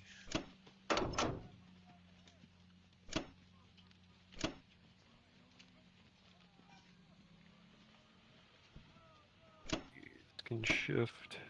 Actually, the tank should stay behind. No, because you can't take Alaska now, so I can just pull everything right off wherever I want to put it without any fear. So you would have had to move troops over if I had done my. If you had attacked Alaska, my purchase would have been different. My movement would have been different. But you didn't. No. So it does inconvenience US for Japan to take Alaska, but I mean, I'm building ground units anyway, and they're 1 move away from where I want them to be stacked on Eastern Canada. So do you always stack in Eastern Canada? Do you prefer?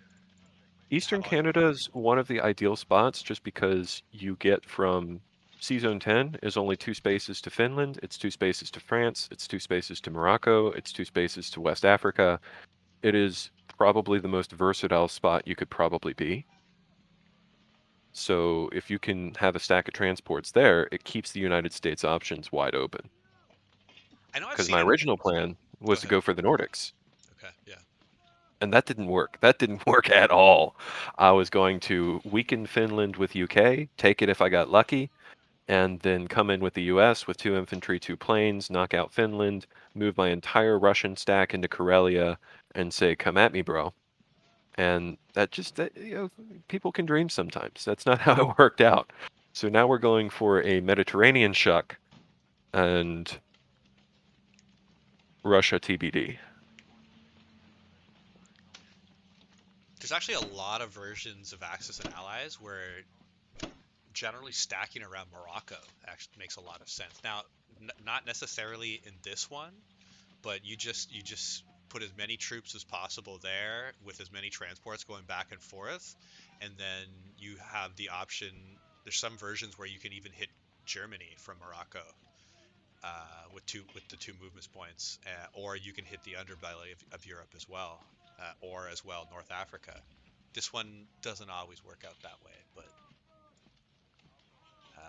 I've been liking more and more doing the Mediterranean shock to drop Italy, Southern Europe, Bulgaria, Romania with like a single troop type of thing, like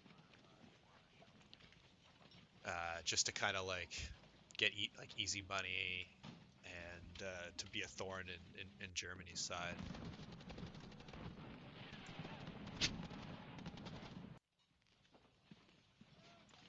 Maybe this will work. Maybe this will work. I think they're shooting blanks. All right, so I do not get Ukraine, but at least I tag your infantry. I'm deliberately coming in as light as possible. I don't need to take these territories, but if I do, that's nice. And I like being able to bleed off 1 more infantry, and that I bled off 1 of my own, so that's not ideal. So that's what you're thinking is in sending 1 unit versus 2 units. Is that you Yeah. don't necessarily want to hold the territory and get the 2 IPC. You just Oh want. shit! I should not have attacked at all. My plan was not to attack. I lose India now. Because I can't take my Russian fighters. Yeah, you'll be 2 fighters down. Shit. Yeah. My plan was to just move them south, You were and I verbally got saying distracted. that, yes. You distracted me. Ah. Oh, that's Insightful awful. conversation for the victory. Oh. Oh. Um. I can still get 1 there All from right, you're 1 1 fighter. fighter. That's not. Might not be the end of the 1 world. fighter can make like a 30% difference when you've got 12 blockers in front of it. Because we're talking about 5 rounds of combat, for that India fight, and that 5 extra dice and a 4 or less to hit. That's a big difference in whether or not you capture that territory. Ah, shit. I could still go for it at a disadvantage.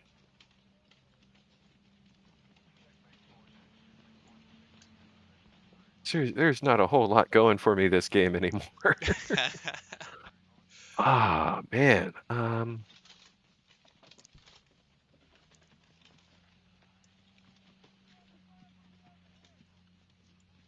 Just some bad turn 2 and 3 rolls, really. Just gotta sit and think for a bit. I think we'll try to hold it. I've been unlucky a lot this game. I'm feeling lucky. Damn it.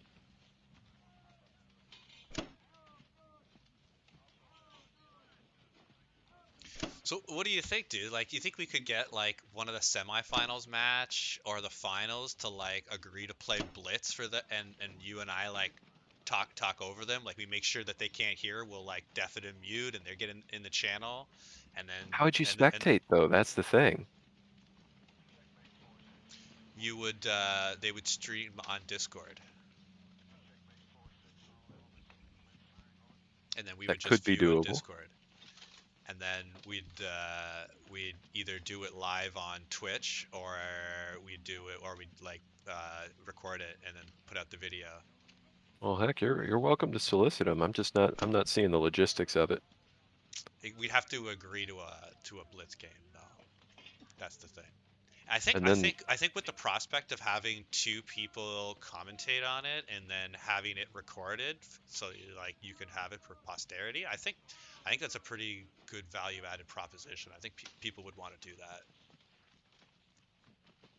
But again, you're right. Like players have And to then there's the to whole, want to well, you agree got to with it. blitz your semifinals and finals game. Well, How no, does that it's not make you you got feel? it. It's like, does somebody want to do it? We're off. If You know, you we can offer it. consent, these are the terms. And then obviously, if we get to like turn 5 or 6 and somebody has to go and the game's not concluded, we just cut it off. Like we're not. There's no forcing anything, right?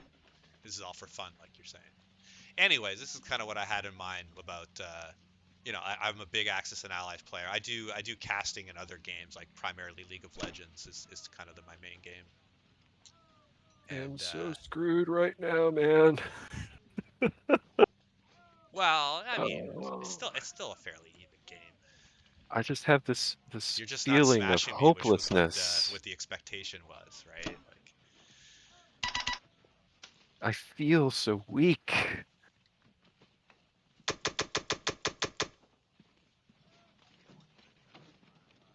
So we took an unorthodox approach. I've still got 4 Russian tanks alive. So I've made it so if I do lose India and you go for it and you get it, it's going to be a heavy price and you're going to lose a lot of air and you're going to be really weak. I don't know if I'm going to lose air, but I think you could retake it because of those Russian tanks. So I've got 4 Russian tanks and infantry and Yeah. a Russian fighter that would be able to retake it, and Yes. UK would be able to redrop Reinforce. infantry, Yes. and your 4 transports are not going to have anything to drop because they're That's right. going to be at least 1 turn away. That's right. So I think that's my new way to try and salvage this situation Hey, is makes sense to me, I man. might lose India, but if I do, I have high hopes that I can get it back if the dice are reasonably even. Yes. You should be able to get it back, but that might still be fine for me. And That's assuming you take it in the I might first be able to place. You retake it may decide you don't want it. round 5. I might be able to retake it if I decide to do that. Maybe We you shall don't see. want India. Maybe you think India is good as a brown territory. Maybe tea is not as valuable as we once thought it was, right? Maybe we don't need to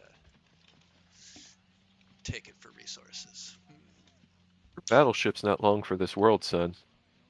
No, but the fact that it's already alive at this point is a miraculous feat. I think At I'd this use point, it. you funneled a lot of pieces to Africa. Correct.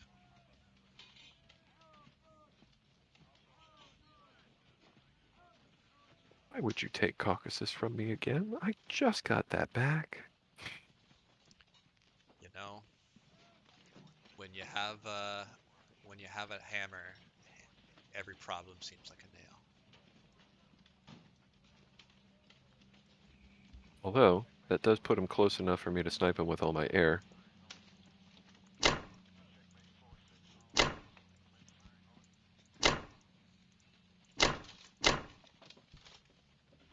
That's okay. Like you said, they're not long for this world. I'm gonna have The to. fact that they survived past turn 1 was already a gift from the heavens. Oh yeah. In fact, I still hold India. Miraculous. Small miracles. It's all You about don't the hold small. India. I hold India. Egypt, I think you mean. That's what I meant to say. You're right. Absolutely. I was just like foreshadowing things to come. Actually, that wasn't even on purpose. I was like, might have Did been a that slip? Freudian Oh, slip there. it's one of those things where you don't mean to Did I say say something, that? but it just kind of comes out anyway. Ooh, ha, he, oh. That part was supposed to be silent. My bad. All right, so I can tell you, I'm already having a blast, and I'm already having a fun time playing. And I think you and I would be able to talk through a game and at least be a little bit interesting and have a little bit of humor and fucking throw a little bit of history in there. World War II. We're both longtime players. I think this works. That's my Awesome. perspective. Again, I think that I'm we new to the could. I just community. wish there were like a more direct spectator function in the game, Yes, yes, which every other real-time game has. If you want yes. to, commentate a StarCraft replay, Air Mag, what have you, like Yeah, that's easy. super. Uh, League of This, Legends, super easy, yeah, built in. There's just no simple way to view someone else's game, and even then, it's like, well, what did he buy? Hey, bro, can you pull up the purchases? Can't remember what they are. It's That's it. You're right. That is one of the. That would be one of the. And then even if we didn't see the buy, like we could roll with it and we can talk it out. And Yeah. be able to see after their placement phase. Okay, what's changed? Because I think being able to use your screen as a chalkboard really helps to select the different provinces, show what's in them. You could even run a calculator or something and show like, hey, these are the odds of this, and Well, this we is could do why that. he's We pulling could this totally do back. that. We could have like an Axis and Allies battle calculator, and would you be doing just showing the screen and recording the screen that we have. We can. That's easy for me to do. Again, I do Yeah, this stuff. I've actually got a calculator. I've got more than one monitor, so I've set it up so that I have a different source, which is a snip of the other screen, so that if I want, I can just turn that on and it just fades and you can overlay the calculator over the game. You already have it set up, so that's awesome. It's not hard. It's you just do a browser source and then crop it. I'm using OBS. Same. Free. I am using the OBS. I used to use another program. I forget even what it's called now, but Use OBS OBS is for pretty standard. recording and Shotcut for editing, if and when I need to edit something. I don't know Shotcut. What do you use for editing? I don't edit. For shame. Yes, I guess so. Well, I mean, to be fair, as far as shoutcasting, most content really doesn't need editing. I guess if I was Like, really more serious about it, as I decided this is not going to be a career for me, I'm in engineering. I got better things to do with my time. yeah, it's more of a side stuff, right? So you are stacking Corellia. And you should be able to do that pretty clean without any consequences. No problem. I know, but I should be able to, but like I said, I do always prefer to have caucus. It's just I don't want to lose the game over my preference of caucus.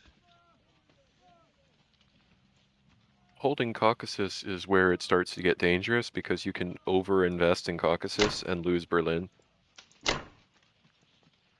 I mean, unless Gabe Porringer's thing, you can never have too much caucus. Don't want to get cock blocked. All right, bad joke.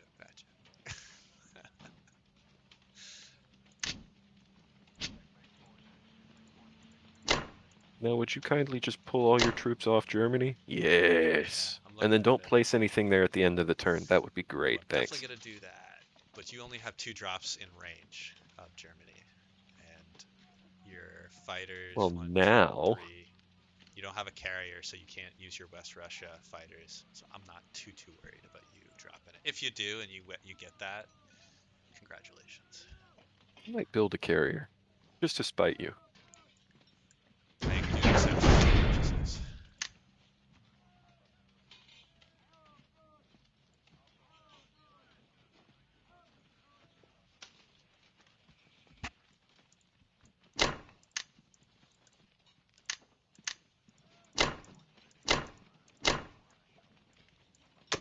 Interesting. So you're not stacking Italy. No. Because you know what United States wants to do is take Italy. I don't, but I have 3 units on it. Yeah, and US is going to drop 2 with 2 fighters and a cruiser shot.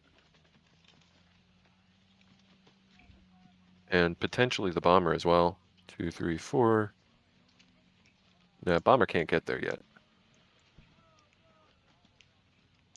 Hey, if you want to go and drop 3 infantry, that is your option, That is sir. definitely what I want to do because Okay. that stifles your production, and you can build 3 fewer infantry per turn because you've got the income to fill that out, and that should help give me an edge. So UK has to decide how they're going to screw this up. 2, 3, 4, 5, 6. You got 6 planes in range total. So we will build an anti-air so that we get 6 shots if you go for India. We will build a destroyer to cuck you out of 3 bombardments.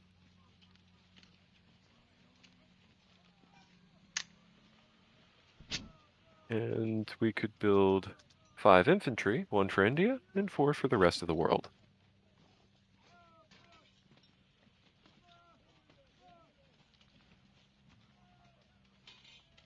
All right. Losing the game has never been so fun. Let's...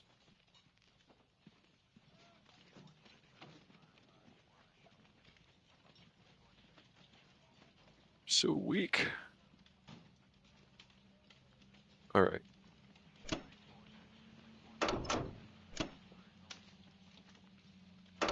I also have to decide here whether or not I'm staying in West Russia or if I'm getting out of Dodge this turn. Depending on what happens in India, I'm probably not going to have any UK fighters to play. I could have 22, 27, 28, 29. I think I'm not going to be staying in West Russia. That was kind of What my am I goal gonna... of going to Karelia, is making you pull back, and you're probably just gonna like stack everything in Caucasus or something, I would think. I think that's an excellent idea. I think that's what I should do. Which is fine. I can't realistically expect to hold both. So long as you're the one saying that, I'm okay with it. Well, I don't want to lose my German army, at least not this early. Yeah, I got nothing going for me right this second. This is Please, ugly. please. You got tons of Try that. character, morals, good intentions. I'm sure You bet your don't know mom that. said lots of nice things about you throughout your childhood. Like, you got a lot of things going for you. I don't know. I'm the 3rd child. Usually it's just kind of like, eh. Dude, you're the baby, man. You were like pinched in the cheek. You were, doted on. No expectations. Actually, that's the middle child. Laissez-faire parenting at its finest. Actually, that's the middle child. They're supposed to have the no expectations. I think the middle child is the one that breaks all the rules and defies expectations such that by the time that you get to the 3rd child, all will is broken. I think there's different theories on this. So we need more That's kind of cool. We're from a everything. family of 3 brothers each. Do you have any sisters? Not that I'm aware of. Shit, me neither. Doesn't mean it's not possible. It's just Personally, unlikely. I liked growing up with a couple of brothers. Like, personally, like it was pretty cool. I'm gonna do this with my transport. Haha! What say you to that? Women are different. They're different than men. I was able to figure this out in my 20s. Let me check my defense profile to be sure I'm not cooking myself there too. Okay, whatever. It will be as it will be. Anti-aircraft gun. I built an anti-aircraft gun because the opportunity cost, I could build an infantry, I could build a fighter, I could build whatever. But if you go all in on India, you're taking 6 planes. Mm-hmm. What better way to maximize my effectiveness of my defense than to introduce the possibility of you losing all 6 planes before the fight even begins? So each anti-aircraft gun does 3 or 4 shots. Up to 3. Up to 3. So then that's why the So I opportunity have cost is increased there. my anti-air capacity to 6. Yeah. The destroyer has 2 purposes. The destroyer is cucking your bombards. You won't be able to do any bombardments, so that gets me basically 2 extra hit points there, which is arguably better than an infantry. And it also prevents you from saying, oh, well, you know what? I'm just going to go to Africa. Never mind India. I'm just going to skip those transports Yeah. right on past, lock down Egypt, Italian East Africa, so that prevents you from just skipping through. Which you were saying you like to do sometimes in concert with a little bit of German It's a help. great move. You would do something just like you've done right here, Hmm. and then just take 2 transports west and say, see ya, India. So I've done this. I've done this You, before, and it has been successful for me. and you don't even bother wasting all your stuff trying to capture it. You take the stuff that's easy money, lock that down, and move everything else back, and meanwhile take advantage with Germany of the fact that Russia had to compromise their position in order to hold it. Or if they don't dedicate literally everything to hold India, then you just take India. It's a win-win. Yeah.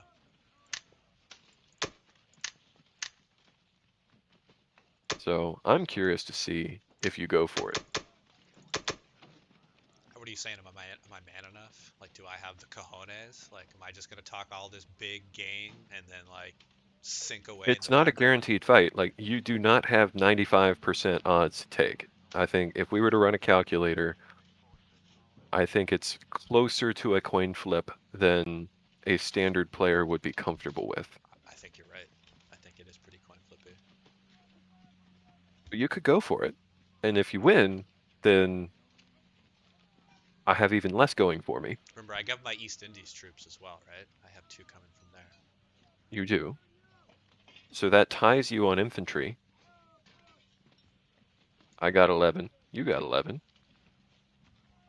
I got 5 fighters. You got 5 fighters. I got a bomber. You got a bomber. I got a tank. You got a tank. So the only advantage you have is 3 artillery versus my 2 anti-air guns, which may even out that count. So I think you do have an advantage, but I don't think it's a good one. It's not a big one. I agree. I'm gonna feel it first, and then I'm gonna decide.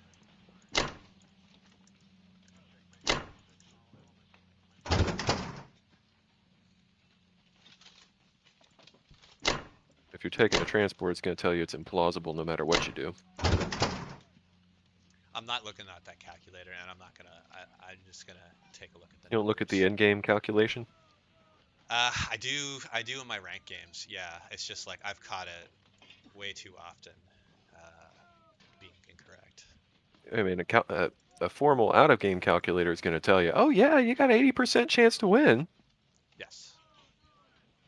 But 1 out of every 5 games, you're rolling the 20. So I think if you're using a calculator, you just have to accept that dice will just skull fuck you without any remorse. So when I look at a battle like this, I realize that I'm probably gonna lose 1 fighter. If So, you don't lose 1 fighter, I will be amazed. so I'm expecting that. So So buying a fighter would make, oh, well, you're already combat move. yeah, I'm in combat mode here. Yeah, I already did my purchase, which is gonna set up follow-up situations. I'm also realized I'm gonna get my infantry wiped in your first defense. Hopefully. I mean, I'd be cool with that. Most of them. Maybe I got like 1 or 2 left, and then I So if you have. need to capture the territory, you will very likely have to start pulling, well, fingers crossed, depending on how the dice go, you would tentatively, with average results, need to start pulling planes off in order to capture the territory. Yeah, which is then I start losing out massively in the numbers. I have the pleasure of taking planes off last.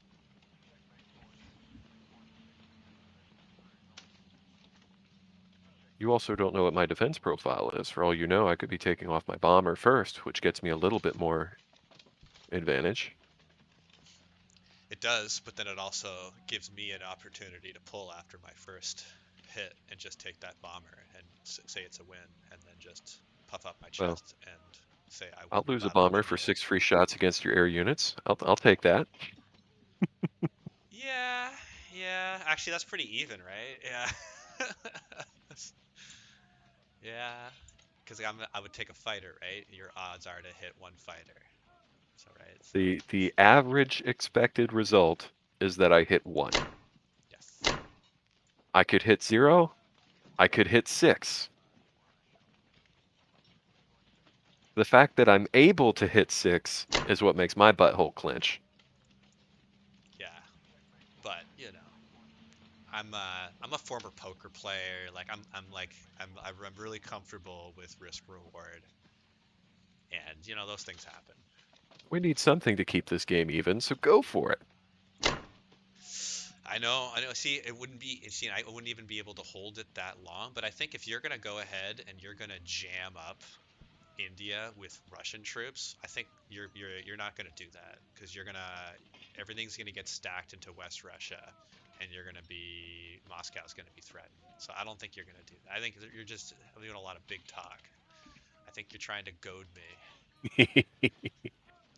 That's okay though. I like the psychological aspect. This is how my dad used to always win. He'd just cry and trash talk until you just change your mind and say, you know what, fine, you win. It runs in the family. Well, like father, like son. All right. Well, I'm gonna see how this rolls. I do completely agree. It is not a foregone conclusion, and this might not be the best long-term play, but I'm gonna give this a shot. Just wish I had the advantage in the fight. That's what I want. I want you to attack when you're at 60% disadvantage. That would make me more comfortable. I don't think the odds are that bad for me. Let's see. Oh, I'm gonna well, hold off. I'm I gonna wait till you're desynced. catching Just up. Do you see? nope, Okay. I'm gonna nope. wait till you It see desynced. this. I'm gonna have to reload. Okay. I'm gonna hold off on this. So we're gonna watch this together. You know what this is, right? The Uh, AA. well, I was thinking about sending a report. You could just let me know how how it went. I'm gonna wait for you. I'm gonna wait. We're gonna get this. We're gonna get real-time reaction. All right. Because if Any it goes second. 0, I wanna hear it. And if it goes 3 hits, you're gonna hear it.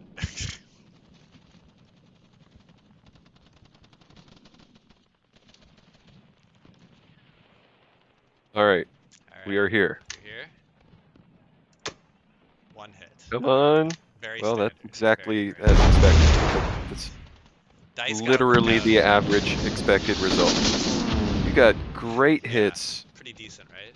Actually, all around 10. What are you supposed to Oh. get? 1, 2, 3, I figure maybe about 4, 8 or 9. 5, 6, 7, 7 or 8, but you got 10? Yeah. And you don't take your bomber. No bomber. Ooh, those fighters hit big. Well, you hit above average. I was supposed to hit 4. Let's see, 2, 3, 4, 5, Okay. 6. Oh, 7. I was supposed to hit 7. Yeah, I'm gonna So I did a little bit above average, you did a little bit above average, and then crazy you above just got average. spanked. Yeah, that's just not good.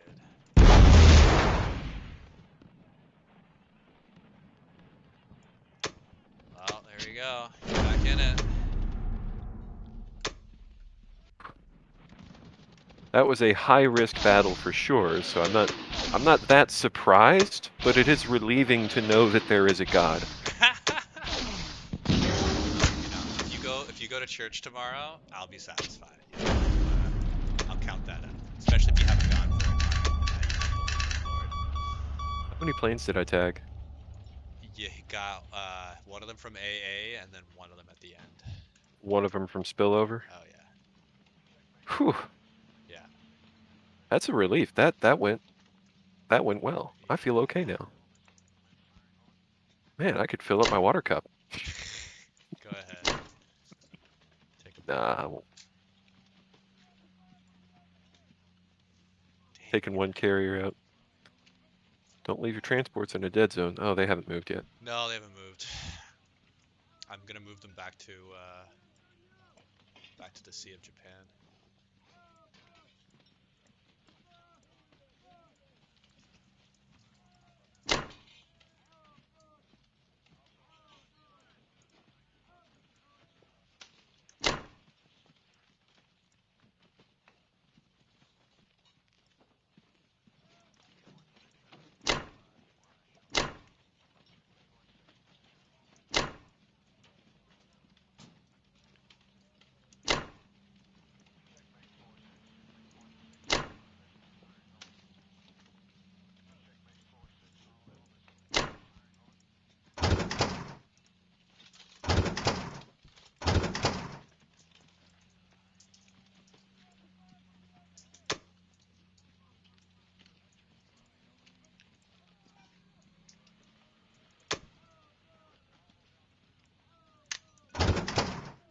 the real question, where does that industry end up?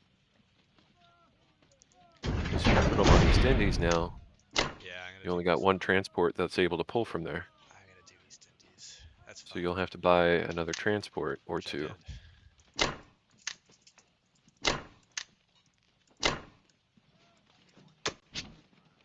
And then the transports you got are still able to be filled. Okay. I was hoping you'd fucked up your logistics somehow I and don't know. couldn't do I it. fucked up overall, but that's fine. We knew it was a risk. We talked it out. It's okay. We knew. This is no surprise. So, I really want Italy. Yeah, I haven't heard someone put this much focus. Again, I don't talk to a lot of people about this game, so this is interesting how you keep talking about Italy. Well, it's US's turn now, so I can actually do what I want to do without fear of getting completely killed. I've got 6 transports in the water right now. 7, actually. So 8. And I could fill up that one. One could come in. And I would have actually decent odds. You're 3 infantry defending versus 2 infantry, 2 fighters, cruiser shot versus 3 infantry attacking. I'd have to take both transports over, so I'd have to build 2. Don't like it. Or alternatively, I could just keep trading France and Northwest Europe.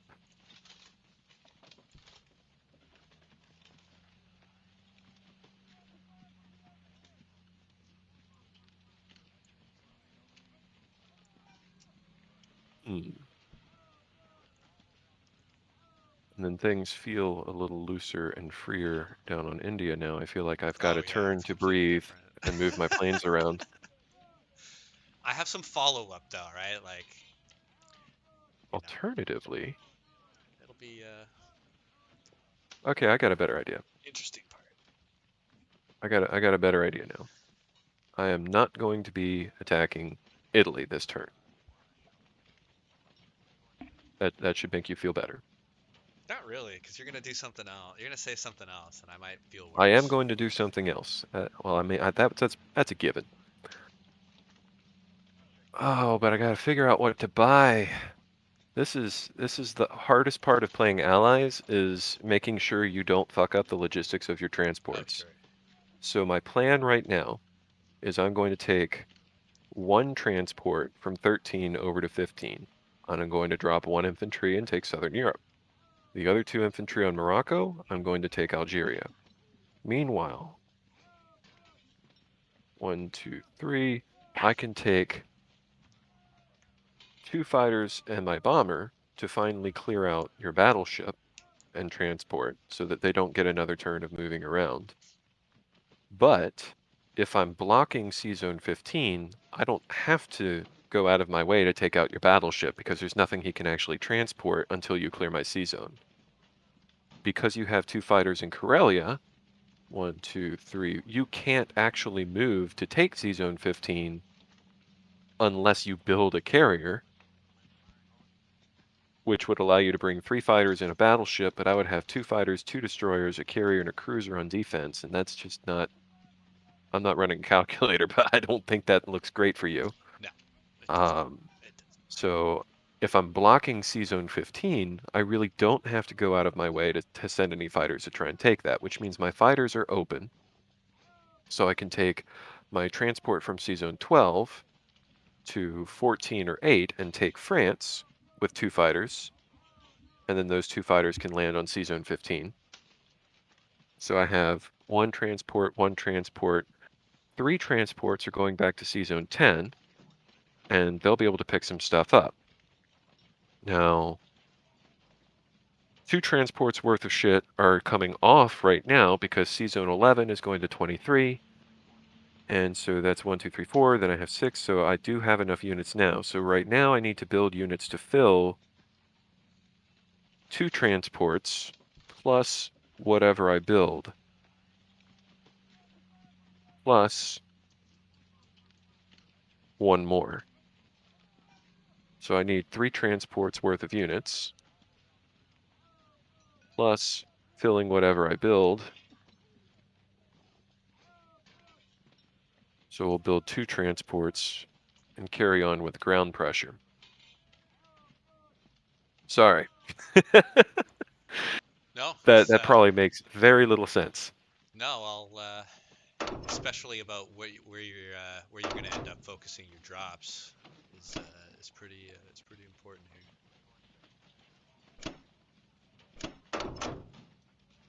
Now, really, I don't want to land in C-Zone 8 because 1, that's dead zoned, and 2, I won't be able to use my battleship bombardment unless I take my battleship to 8. I want my battleship in the Mediterranean right now, so that's a better fight now.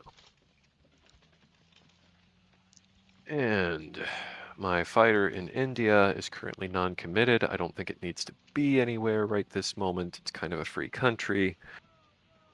If I put that fighter on West Russia, do I have a prayer of holding West Russia if I add 5 infantry, 2 artillery, 4 fighters, or 4 tanks, and 3 planes?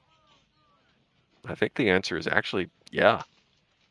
Hey, if you play right now, Bon Jovi's "Living on a Prayer," okay, and get that music pumping, that might increase your chances. You think so? I think so. Or Living on are a you going to be prayer. living? Are you going to have just PTSD after that India fight and say, you know what, let's risk it for the biscuit and just dump everything into West Russia, into the meat grinder? Hey, I could have somewhere to be later on. I don't know. I don't know what's gonna happen. We're Because gonna we're I gonna could find have a out. pretty thick force right there. I think I will keep West Russia. I think I can hold it if I dump all of my other shit there. Well, now you should maybe put on George Michael's "Faith." Right? Start listening to that song. Cause you gotta have I faith, the faith, the faith. You gotta have faith, the faith, the faith. think we're good. I think this is a power US turn. Show that I got that big dick energy. Okay, I'm a big believer in big dick energy. I'm happy to use that term. All right, that didn't go well. That went really badly. I've been getting some great defensive rolls that I'm not supposed to get. The dice this game have just I don't know what goal they're trying to accomplish, what the secret objective is, but hot damn, You're man. winning the big battles, like you won the C-Zone 7 battle and then you won the India battle, but you're losing a I'm lot of the getting small nickeled and battles. dimed Yeah, into you are. oblivion You here. are. It's super interesting. This game's interesting, so this is fun.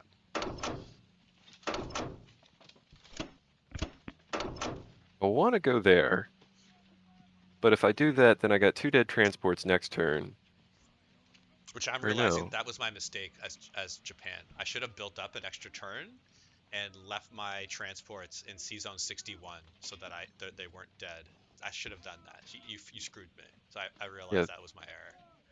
13 is where I really want to put these, but because I'm so on the back foot in Africa, I feel like now is the time to get more troops there, or else I'm losing that income and I won't have any good way to regain it. One other option would be to keep shucking and using my stuff rather than try to threaten Italy, use this same fleet to hit Egypt, and as you take income, I'm just filling in behind and taking it back. And I think coming from the north might actually be a better shot here, because that also enables me to go after Italy again. Just having as many ground units here in Morocco as possible. Get another fighter in the mix. Got 3 transports up there, so I gotta go 1, then bring 1 infantry back just in case you get some ideas. Want to be able to have something there.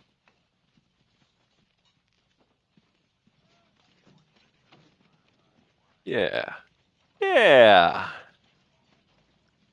You likey? You likey This likey? is US saying, come at me, bro. I'm maxing out production on Eastern USA. There's more where that came from. Hey guy. Or Should Wanna buy have a a tank. slice on the house, eh, guy? I could start transitioning into artillery with Russia. That would be entertaining, right? Yeah, yeah, sure. I mean, if you think so, you do have a little bit of, you do have a good amount of infantry. Kind of an infantry imbalance going on here. That's I okay. wish you hadn't kept that one infantry in Sichuan because I really wanted to blitz 4 tanks through with the fighter and take off your fighter. That Thank would be you. so funny. Yeah, I did see that at the end. I was thinking, hey, that's fine if you decide to blitz into the It's northern like Chinese territories. I don't care, but that would have really hurt. 4 tanks and 2 fighters just come in and say, Yeah, "Goodbye, Air Force. yeah. Don't care what I I'm might have losing." just surrendered then if that you did that. So I think we can afford to do that. I think I do. I think I do that. And then retaking U.S. territory ain't going to make a difference because I'm not going to get the income for it. So it's just sacrificing Russian boys for the sole purpose of disrupting Japan. I will retake a red, though. Could that be seen as prejudice towards Japanese people? Yes. Okay. But that's okay. It's okay. Do that. They feel the same way about you. Don't worry about it. We'll take this fighter over here. And I can actually, well, the indecision is strong with me right now. Don't worry about it. I'm sure it's getting painful. Nah. You've already highlighted a wealth of points and movements I've never even thought of. This isn't going well. I think I'm gonna go through the video and I'll probably record some of these strategic points, and then I will write it in the description of some of these strategies you're talking about, and I'll send you the video. So much work. God damn it! Just another My guys, nickel. man. My guys are so funny.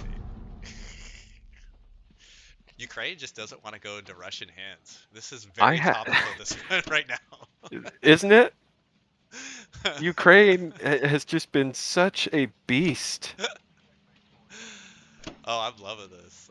I haven't been. I've attacked Ukraine with odds like 3 or 4 times, and I can't get it, man. You gotta quit keeping so much back in reserves, right? You just gotta like send in your armor. We're staying on West Russia. All right, you're gonna try. And let me know if this is a bad idea. Are you going for it? You're gonna find out very quickly whether I go for it or not. I don't think you should. I'm not going to. There's Okay. my answer. That was pretty fast. I think it's a bad idea. Nah, I'm not doing that. Because I got 32 twos. Yeah, I'm not doing that. It's not even close for me. I got double your infantry block.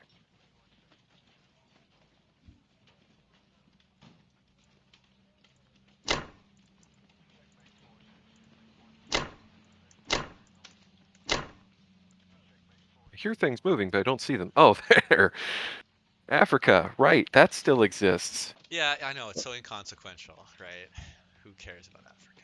Wow. Well, most games as allies, you're holding Africa most of the game, and there's really nothing anyone can do about it. No. This has been kind of an interesting game in that I've been unable to really lock it down as well as I wanted to.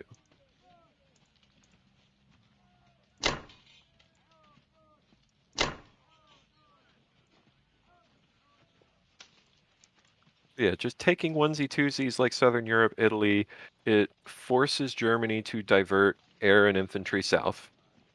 It keeps you from sending them to Russia. It nickels and dimes a couple extra infantry off you. It helps the US income, and if I take Italy especially, then I'm reducing your production, because right now, you're building 9 infantry and 5 artillery because that's what you can afford. But suppose hypothetically you had 3 fewer production slots. now you're forced to buy inefficient units like tanks or fighters or pocket the money. And I'm going to win out just because my army's more efficient when I have better production. So taking Italy can be really disruptive to Germany overall. When you put them like that, I can see why. I can see why. But, Jan, normally I don't think too much about Italy. That Russian boy just slaughtering everybody in yeah. Transjordan? I'm okay with that. Although now Japan's probably going to just say, oh, well, what if I just park these 2 battleships through the Suez in Season 17?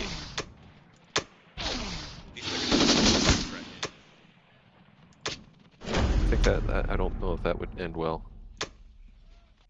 I think I got a lot of green that can go there. As long as you stay on your side, you stay on my side. Because now your carrier's out of range. If you could take a carrier there too, that would actually be an interesting move.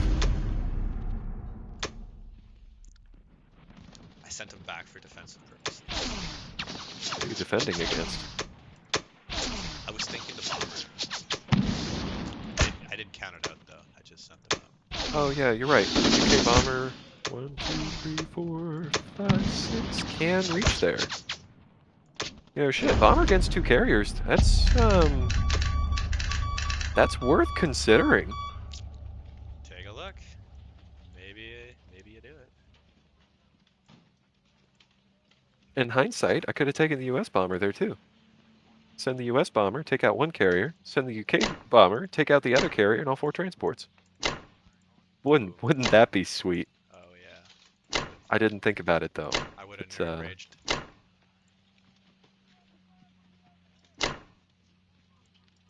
It's got to be nice as Germany when you got 45 pieces on 1 territory. Do you not normally see that many? Just you know, strong, nice flex going on there. So you're okay with me taking Karelia back, is what you're trying to say? Or Yeah. sorry, I've tried to take it multiple times. I don't think it's gone so hot. There's nothing you like. I'll probably put an infantry up there, but you know, you'll probably take it. It'll be fine. So I haven't been doing very well in this whole capture territory thing, especially the ones that are easy to take.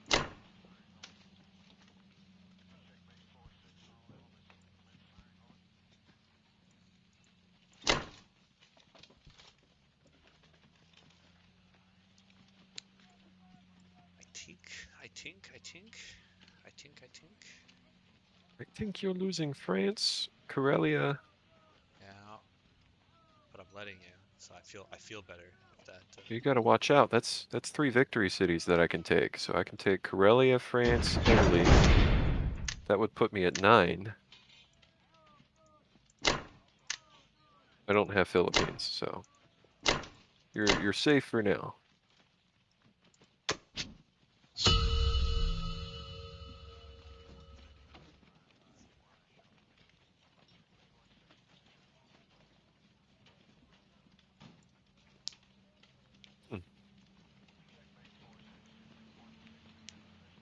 I'm surprised you split your guys off at Egypt.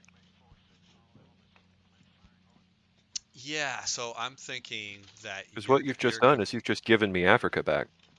You're going to be able to drop Transjordan if you want and take Egypt as well. But I now have a tank in Africa, so I can. Oh no, I mean like Anglo-Egypt is dead zone because I can take the guys from Italian East Africa and the UK planes from Egypt can get there.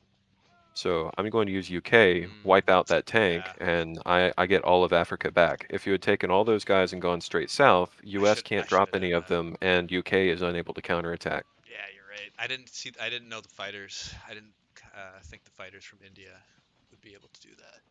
A fun purchase with UK is 3 fighters on turn 1. Just as a fuck you to Germany, so that when they just land everything in Egypt, well now I got 3 extra fighters, it's actually dead zoned. Well, when you get your navy wiped, like sometimes you don't get a single hit or anything, and like all the German navy still left up on Season 7.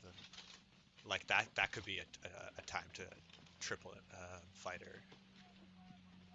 India like that. Just depends. Yeah, if I can't drop a fleet turn 1, buying at least 2 fighters tends to be an interesting counter. Yeah. Or if I Germany's buying, 6 tanks turn 1, yeah, maybe a triple fighter drop is needed. Because a fleet's not going to be able to put enough pressure on fast enough to punish that. So just getting more pieces into West Russia can be helpful. All right. What am I doing? In a metaphysical sense.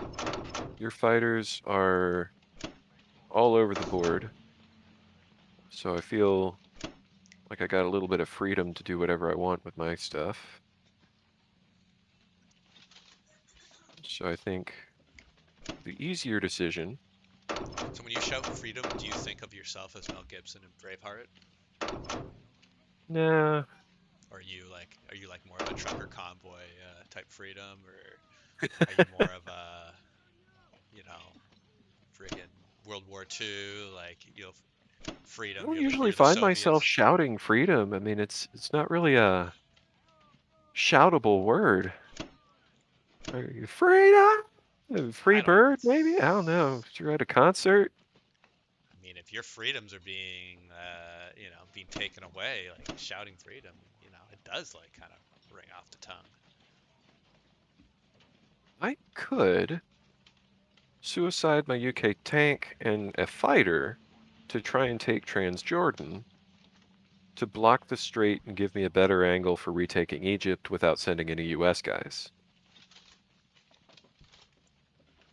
That only leaves me with 2 planes in Anglo-Egypt.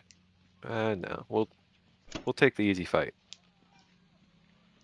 We'll let US Yeah, I handle our mean, in problems for us. hindsight, I really should have put everything south, because you could. I mean, you could still do it, but it'd be That's what I more figured wasteful you to would trace do, back. just because I it's should have, harder for me to deal with as allies if you did that. but dope.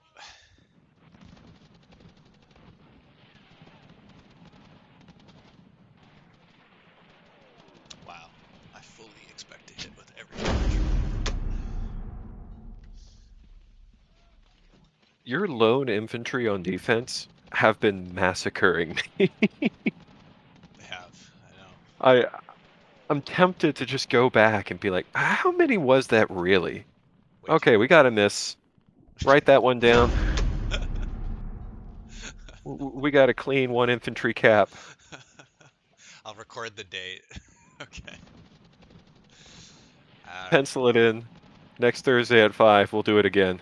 All right. Come on. Let's see. Oh, this is good for me. Come on, boys. 2 This is hits. not. This is one I 2 deserve to win. hits. You do. You should be. Come on. Give me another one here. Nope. It Ah, was not to be. dang. You don't deserve that. All right. It's Sit fine. down. It's fine. So you got one. You got no transports in range, so I can comfortably park on East Africa without any fear. Bomber is going to sit here. Nothing can hit India. You could take 1 infantry and 4 planes, so and 2 battleship shots, so you might go for it. So I'm building an anti-air there and 2 infantry.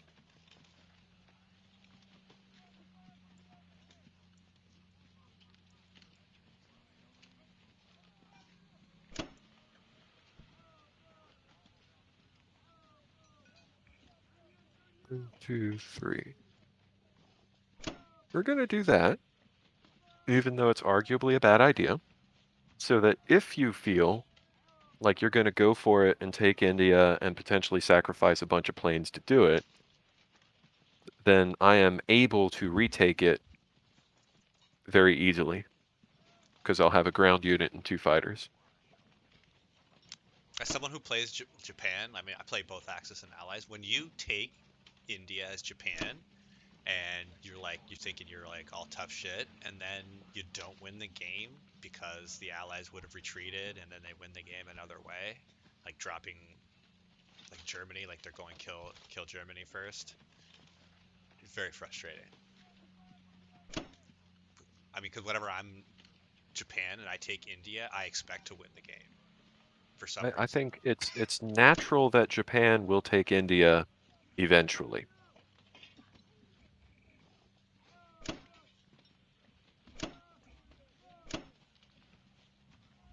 But it is not this day. For today, Well, we die I guess in we're about to hell. find out, but I don't feel like it should be today. Yeah, I built the anti-air specifically to discourage you from just going for it. You got 1 out of 3 shot, or actually no, 50-50 shot if you take all your planes. I think I like it. I think I like it here. I'm gonna do it. I think You're gonna try to take India again? well, I'm not gonna take the actual territory, but you have some valuable units there that I have a singular bomber that I started with. yeah, an anti-aircraft which worth 5, a tank that's worth 6. Well, the anti-air, if he gets a single hit, he's paid for himself twice over, so I'm okay with this. Here's the thing And it's though, is about time for me to roll Snake Eyes. I only I get deserve some Snake Eyes. I only get to use one battleship. So I only get one roll because I can only drop one unit. So it might not be as worth it as I'm thinking. That is true. I wasn't thinking I about was that. You're assuming right. 2 You're hits for some absolutely reason. right.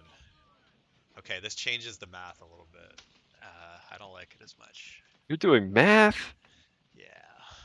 Again, So if you took poker all player. 4 planes, you could get 2, Which you have to 3. assume You're 1 likely to get hit, 3 right? hits, and I'm likely to get. Let's assume I take a plane, and I would have attack power of 4, No, 5, 6, no, 7, I 8. don't like it at all. I don't So like I'd it. hit 1 or 2. So you're very likely to lose uh, the infantry and 2 planes on the first roll. All right, I'm gonna think more long term here. I'm gonna see if I can position myself to win this a little bit later. Meanwhile, I would lose all my ground shit and might have the opportunity to roll 1 more time, get another 50-50 shot, and tag another plane if you went for another round. But you'd probably retreat at that point.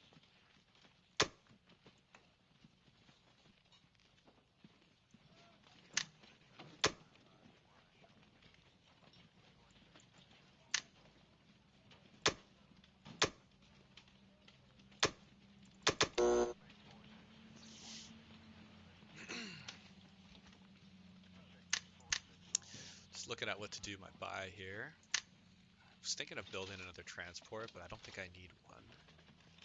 And I don't think I You need any. are... I think you do need 1 more. Not What was right away, but I my think you do need 1 more. initial reaction? I want to. I don't think I want to do it just yet. But I Because your end game is going to be you're building 8 units out of Japan correct. every turn, and you're building And 4 4. units out of East Indies That's right. every turn. Which I don't think I can do this turn. But So maybe 12 infantry costs 36. So long as your income is greater than 36, which it is, correct. then you will be able to max out that production, but you need the transports to carry them. So my opinion is you need 1 more transport and fill out the rest with infantry.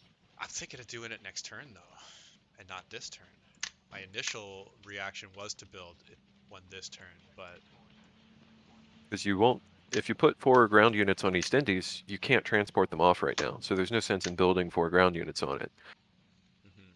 Well, I mean, eventually they'll be able to go off. Having units there is a little bit more valuable than having units in Japan.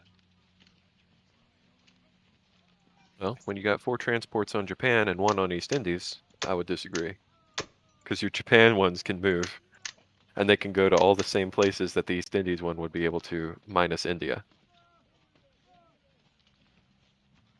India is a big deal. I'm gonna. You know what? I'm starting to see your side of it. I'm starting to see your side. And You don't have to do my suggestions by any no, means. no, not And at you're all. also building a tank, which could be 2 more infantry. Yeah, but you're gonna see you're gonna be getting a lot of pressure from these tanks that I have landed already, and that I'm gonna continue to stream. So One German they have guy a doing an purpose. Archangel. Yeah, yeah, he's kind of caught out there, you know. He's not getting any reinforcements. If there are supplies, he would be out of supply.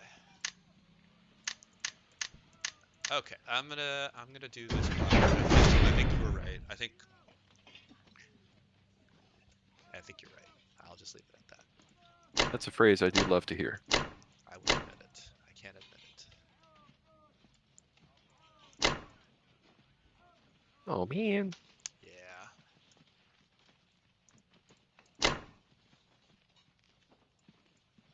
How dare you take advantage of the fact that I literally don't have a single man east of Moscow? I'm gonna need to now because I didn't take India, so I can't just rest on those laurels anymore.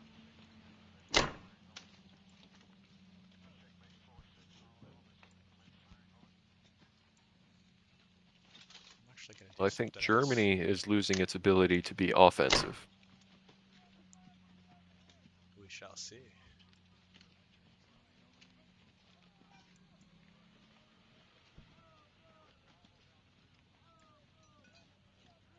Okay, I think that's The it. number of units moving east from Berlin equals the number of units moving west from Russia.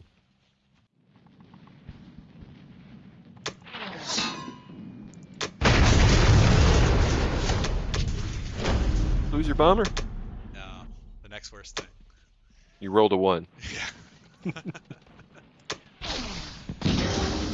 At least you're the one who rolled a 1 in that fight. It could have been me rolling the 1 and you getting the 6, which, yeah, at that point, your roll doesn't matter. Let's be. Oh no! I wanted to take that. Why are you getting? I got a 1 out of 3 chance. That's fair. Why does that happen? What does that tank think he's doing? He's moving into position. Yeah, yeah. Don't make me buy 3 more anti-air guns. Yeah, yeah. They're a trash unit, but I do like having them. You've bought more anti-air than I've ever seen in a game. At this point, you bought 3, I think, by round 4. Did I? I thought I only purchased 1. I bought 1 round 4. I bought 1 round 3. I've purchased 2. 2? Okay. All right. I guess I've that's purchased still 2, and I unusual. You moved the usually ones buy. with the United States. Okay. Yeah, into Morocco. I mean, that's not too weird. You bought 2. Okay. But I figure any time that I'll be guaranteed to roll 3 dice with the anti-air, okay, yeah, all right. Otherwise, I'm usually taking them as a first casualty and just getting that trash off the board. Get that trash. Okay, I think that's where I am. Voltaire. You got 1 transport that's going to be A little light. having an identity crisis and not really knowing what to do. Yeah. If you wanted, you could transport the anti-air too. Yeah. Very true. If you wanted, you might not want. There's 2 options. There's either to transport the anti-air and start moving that over, or Start picking up the singles over on the other islands like Iwo Jima and Okinawa. yeah, and either start dropping those on the mainland or start to look to take Honolulu. That's what I'm debating right now. Because, like you said, you eventually want it, and you're going to be starting to build Honolulu, up India, victories. Karelia, if you're not losing France, that's game. That's literally you win. I've lost a few early rank games with players doing that to me, and it's very effective as access to win games like that. I found out the hard way. Okay, I think I'm good for now. I think I'm going to.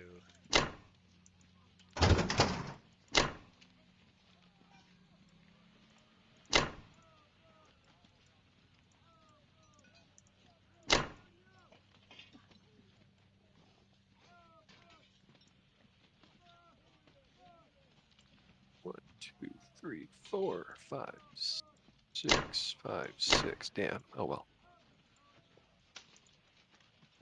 Don't mind me, just counting spaces. Space it out.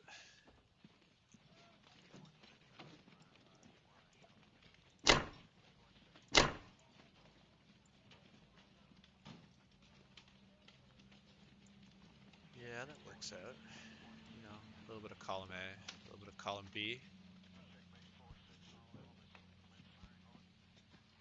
Yeah, I think that works.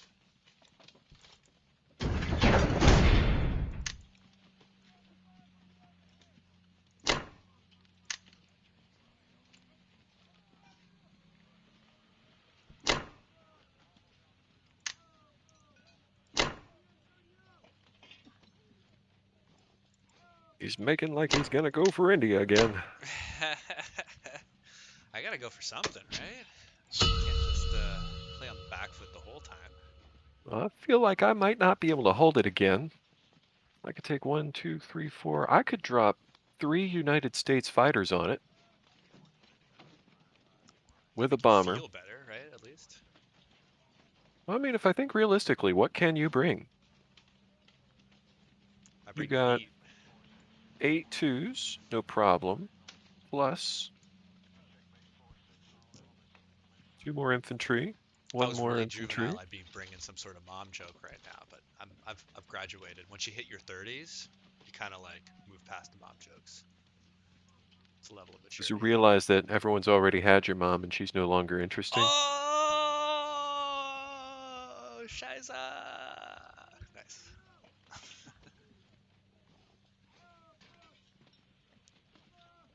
My Hmm. mom says I'm special in every conceivable way. I'm a starshine in a rainbow in a starlight. And she likes saying star a lot.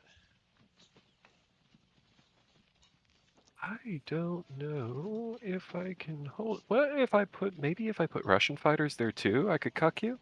Because I could You have could, 2, 3, 4, 5, 6, 7, 8 fighters sitting on India next turn. but then you're not going to be swinging dick in the bloodlands over there in West Russia. That's true. But I'm just thinking along the lines of, then you have to decide what you're doing with your Yunnan stuff. If I abandon India, one, that'll make you rock hard, but two, then you're free to send stuff through and you're going to start working on Africa. You're going to take India. Your logistics are going to be really good. You'll be pumping out 12 units a turn, and the pressure is actually going to be real. Or maybe you'll just start picking up the easy income and start grabbing things like Australia. I got options.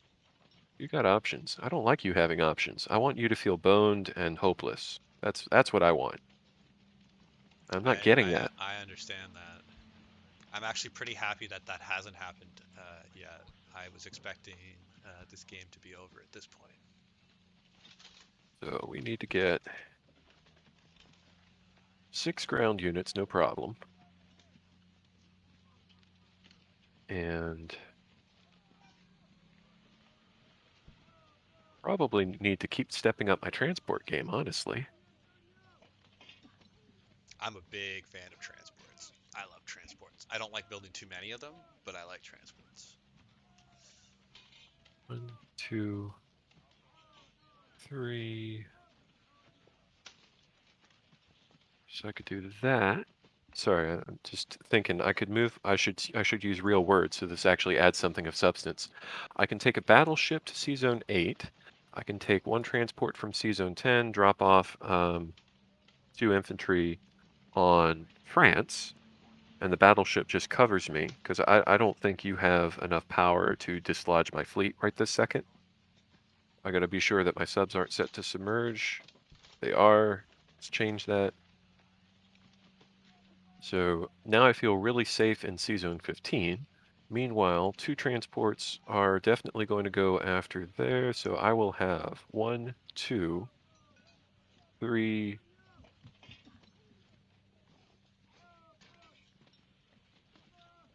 4 transports to fill for sure.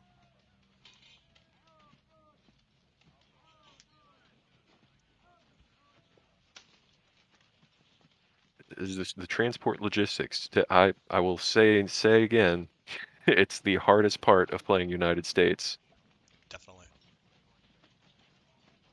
All right, we're gonna try this and hope I didn't miscount something and completely fuck myself.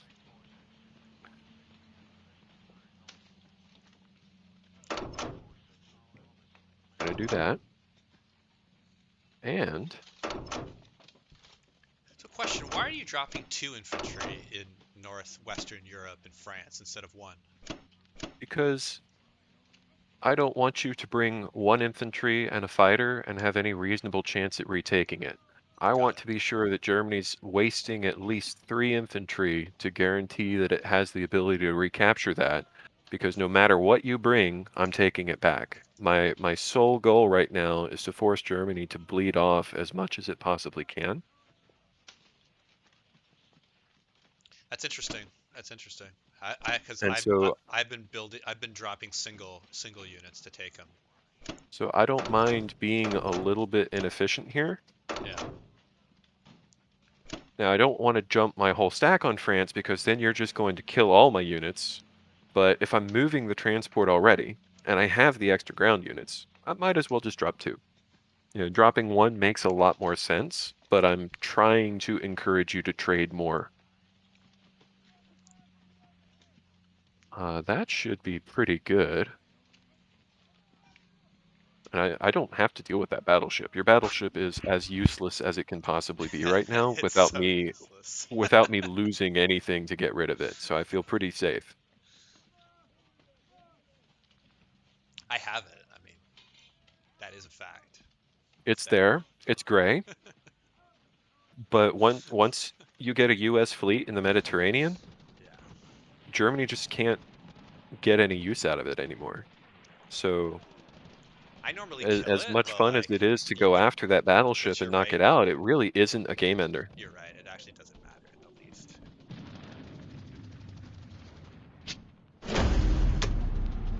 So I don't like seeing that 15 to 6. So you do have like just the IPC total, but now you do have an artillery and a tank. We're at 10, and I retake it. Not the worst Oh thing. yeah, you'll have no trouble retaking that. But I'm reducing your ability to produce, and now Germany has to trade and retake 1, 2, 3 territories.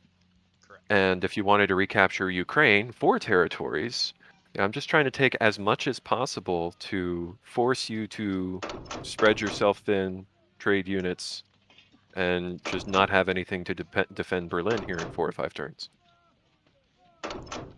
Well, I probably got about enough time to play another turn or two, and then Okay, we can kind of call either draw break or off and win say or something, TBD. or TBD or whatever. But I wanted to see us talking through this game if we could have some interesting conversation about strategy and just kind of whether we're having any banter with each other. And I've seen we've been able to do both. So I've got found out what I've wanted through doing this game. So this is awesome. So I Yeah, I consider think this a big success. we could turn it into a series or something. Yeah, I mean, when we start talking about specific countries, or we start talking, yeah, like, I mean, for advanced players, like maybe they don't need to hear this type of stuff. But you got to realize most players are not in the platinum rank, right? Most of them Shit. are either are bronze or silver, right? And I did miscount. oh well, Oh man. it's fine. Oh well, sorry.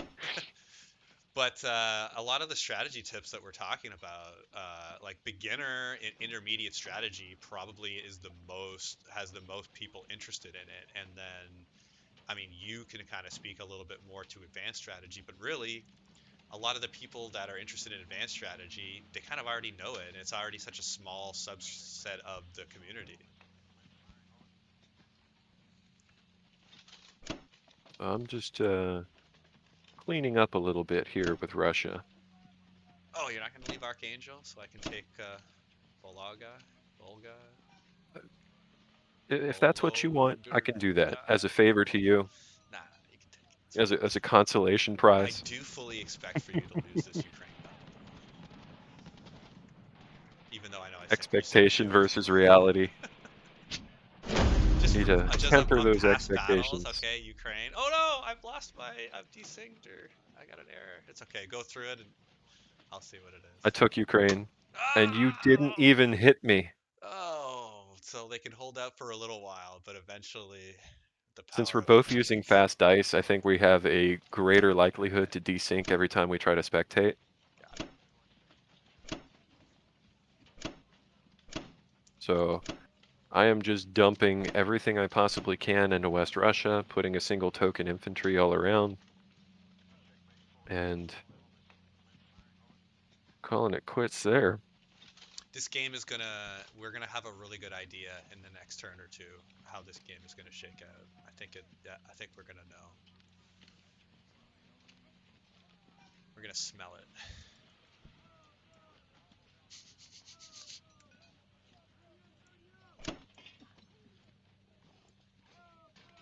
Right now, I've gone from feeling like I'm in a really terrible position, and now that India has been successfully defended one turn, I think that put off Japan's momentum enough to give me the advantage. And then there's the whole Africa situation, that I'm comfortably retaking Africa without issue. So when you, oh, now I'm desynced. But if you look at the war report, I think that's the writing on the wall. I have Yeah, the well, income advantage and I have the sev- attack power advantage. 79 attack power for Russia is really strong at this point. Yeah, having a 20 attack power difference in favor of allies is Not not a good look. It's not usual at this point. I agree. So I would say the minor slip up with Africa and the clearly ill-advised invasion of India, not lucky at all, uh, were the main critical linchpins in that, because the dice, despite being freaking ridiculous, I think we're actually fairly even. You know, because you lost C-Zone 7, yeah, but like I lost C-Zone 61. I think I lost, or well, Pearl We Harbor. traded. You won Pearl, right? Yeah, I I didn't won lose. Pearl. I had a And pretty then good I roll there. counterattacked Pearl and lost both my ships. Oh no. And then your onesie twosies have been lethal on the defense. Oh, you're going for it. Okay. Try. I guess give it a last hoorah. I'm gonna run a calculator on this one just to see. Take a peek. I've got 28 plus 8 plus 4 plus 1, 2, 3, 4 fighters, 2 anti-air guns. You've got 26 infantry, 26 6 artillery, 10 tanks, 2 fighters. 10 tanks. Correct. You haven't lost a single tank this game yet. How does Correct. that feel? Good. It's unusual. I've normally bled 2 or 3 by now. So do you want to guess your odds? I would say I am 40% to win.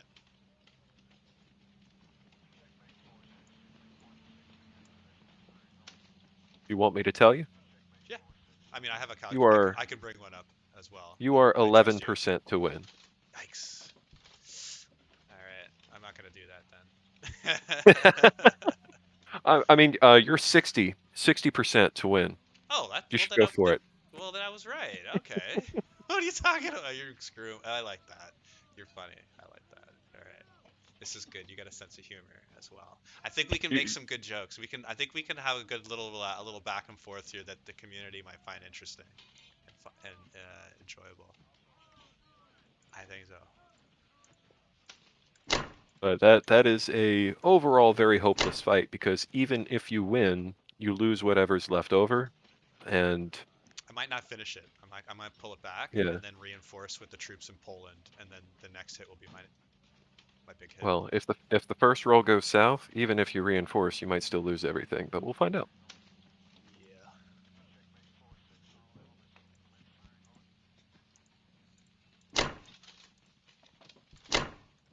But now I've got 5 transports that can go after Berlin, which makes the end Yes. of turn positioning of your fighters just a little bit more important. And it also means now you can't stack on France and keep me from retaking it. You can't stack on Italy and keep me from retaking it, because if you do, you lose Berlin. Correct. Correct. Absolutely. So U.S.'s income, I don't know if you looked at that. U.S. is cashing out at 50 per turn, Quite a bit.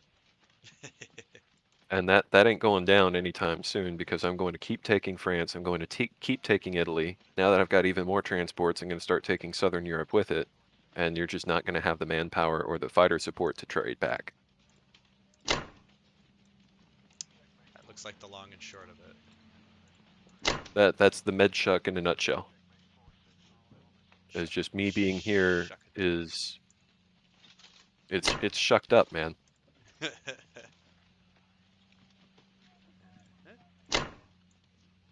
right, let's see how this rolls out. Gonna retake West Europe with as little as possible to try to hold. I'm going to attempt to retake it. That's all right. That's all right. Hit here. Oh no. Wow. And this is where losing those fighters early is compounding. Because if you had 6 fighters on the board and that bomber still, you'd be trading no problem. But not having those fighters is completely crippling you.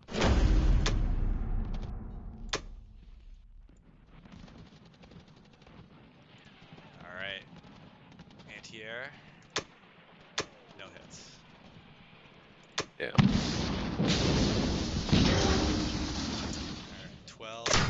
Seems pretty standard. 12. Shit, that's actually kind of bad. 14. Okay.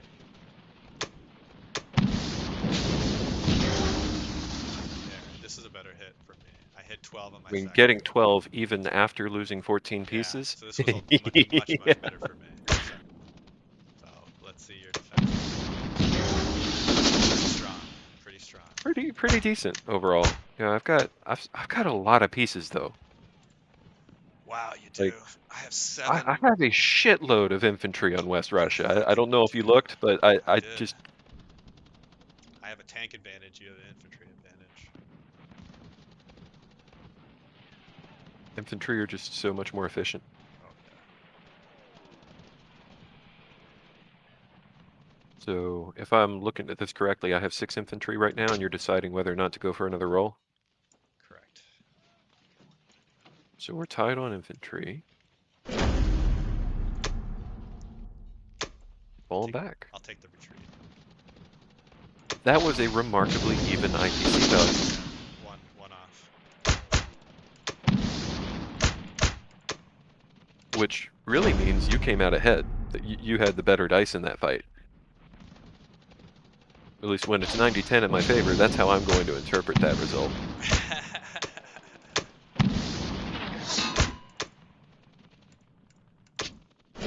All right.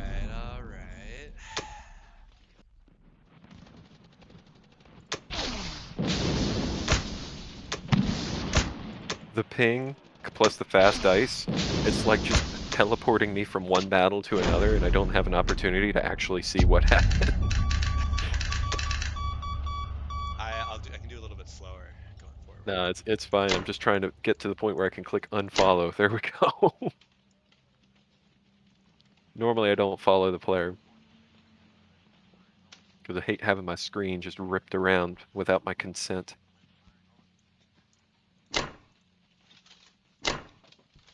If it matters to you, I am currently able to blitz through Southern Europe and Bulgaria, Romania with that tank. Yeah, it should matter to me. It really should. I'm looking at where to keep my fighters, but whether you can hit Belarusia with what you have there, or whether I need to keep all my fighters on Germany. I will shed some light on my strategy here. I don't care what you have in Belarusia. I'm not attacking it.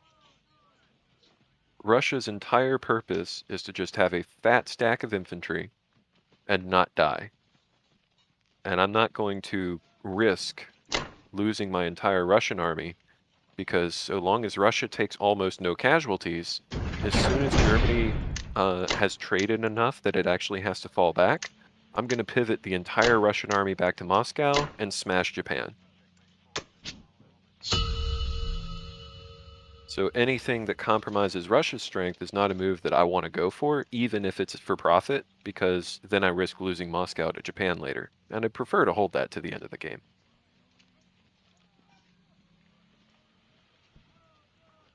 I'm starting to feel the pinch. Like I'm So do you want to call it here, or did you want to keep going? I can see another turn. Okay. So I'm looking at your fighter positioning. I can once again, if I wanted to, build another transport, but honestly, 3 transports is kind of maximizing the ground combat effectiveness of UK. And I will just start spending my change on more expensive pieces like fighter support or bombers. So I will pick up a bomber because I don't have a carrier and I'm not really on defense anymore. Now I'm just trying to do damage.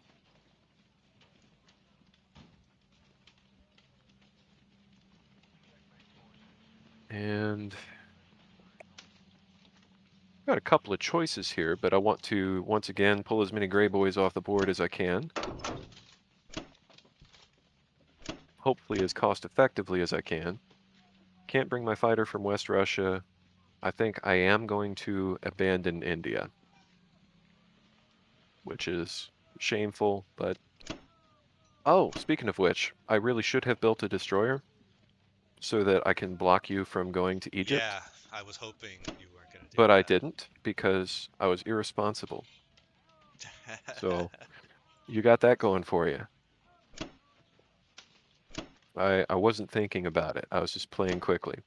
But if I had bothered taking a little more time, I would not have done that. I would have bought a destroyer just to block you from getting into Africa right now. I can not I'll only take do that, the I can also take India as well. Yeah, you can easily take India and Africa. India you're going to take, whether I Yes. like it or not, because you got 8 transports in range, but the 6 transports. But I didn't want you taking Egypt this turn, so that's a curveball. So we will take that.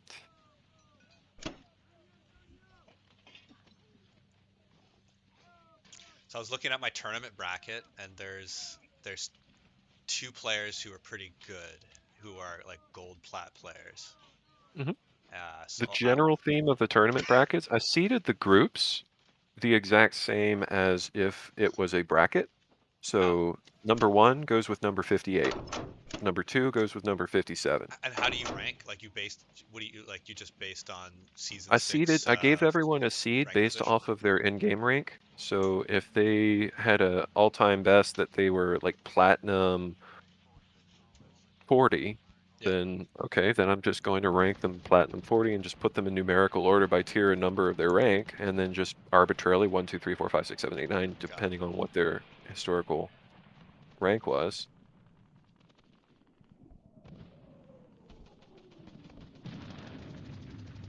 But I was looking at some of the groups, and like there's one of the groups had like two platinum players, like two platinum Axis allies Mhm.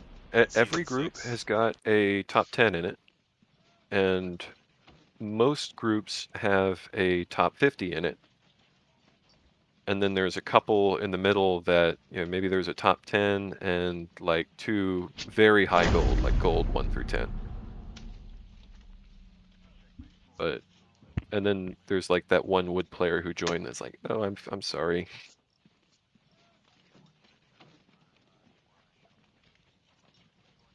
I always feel bad doing that.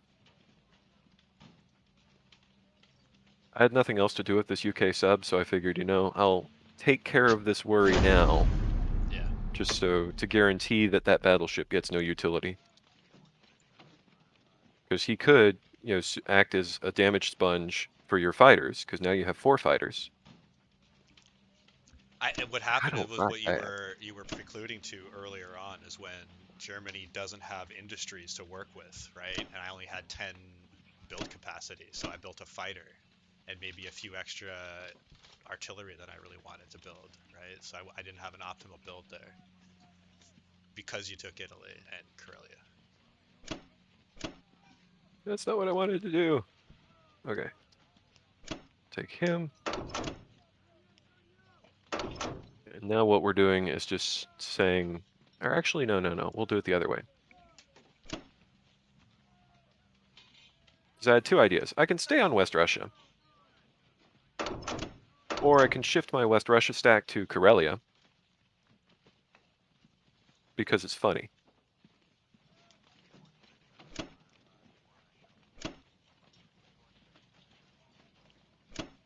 And it's an industry, and Russia can produce out of that. And so your response, if you go to West Russia, well, then I can go to Baltic states. Or actually, no, West Russia is going to be dead zone. So you'd go to Ukraine, then I'd go to Baltic states, and then I'm on your capital and you're not on my capital, so I win that fight. But you won't be able to go to West Russia. I'll still be dead zoning Belarusia. So my plan right now is to shift my stacks up to Karelia. And I should have enough to hold it, because you've got 5, 7, you got 12 twos that could come in. And I got that in spades plus 2 that I'll be able to build, plus UK. So I feel very comfortable shifting.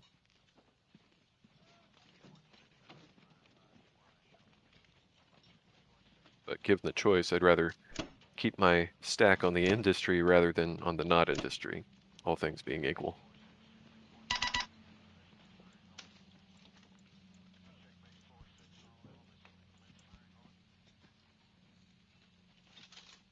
Now that you have 4 fighters, I got to start looking out and keeping track of where I'm ending my turns with my navies, because that can't take on my UK fleet yet, but 4 fighters could easily take on a lone battleship, so now I have to be a little bit more conservative with where my United States fleet ends its turn, because I haven't built a single escort ship with US.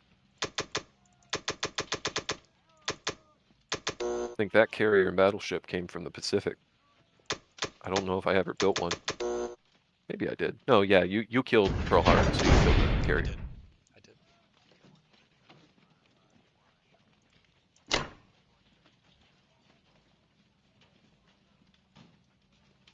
How could you take India after everything we've had together?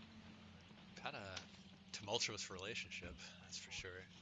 As for like both, both partners are like throwing dishes at each other, and there's just like toxic, like it's just always fighting, aggressive. And maybe the makeup sex is really good, but like it's just high stress environment.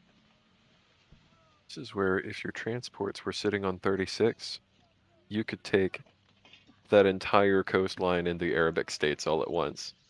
Man, Although if your transports were sitting there, I probably wouldn't have forgotten to build a destroyer. yeah. That's what I should have done, is built a destroyer instead of a bomber. I can still disrupt there. I just can't. I can't really put a huge. There's also the whole, if you put a transport in 34, you're not going to be able to pick up ground again from 37. That's right. So is me So killing those landing on units India worth it? optimizes your logistics, and just stacking everything on India is going to speed up how fast you can deploy your ground. Putting it on 34 means you're stranding two ground units next turn. I think long So term, I think I don't like that. I think I like just getting some troops on the map and trying to build yeah, a so larger force. my opinion is if you end this turn with only 1 infantry in India, I'm going to retake it from you. Hmm. And then you've lost that industry again. I think you I take want those the 2 industry. transports, Yeah. you dump in India, and you try to hold India, you'll have three infantry and a tank, which I might be able to go for that. If I leave my air exposed, I might be able to go for that.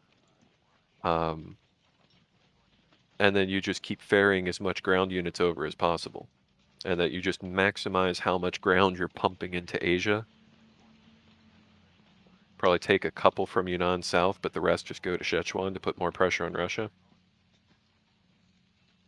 I think with India and East Indies being able to pump troops, it should be a lot. But by that time, I know Germany is going to be so small, Hmm. right? So Like it's. Japan, this is where that first India failed battle is really biting you, is Oh just yeah. Japan's 1 turn behind. that they've got everything set up to just unleash the storm, but they're under pressure to make things happen now, and they just don't have the forces to do it. Because if I were Japan right now, what I'd want to be doing is finalizing the attack on India and picking up the other income, grabbing Australia because that's one, two, New Zealand another one, Hawaii another one, maybe grab Alaska another one too, just to fuck with US. Because I've got this whole idle fleet that's not really doing a whole lot anymore.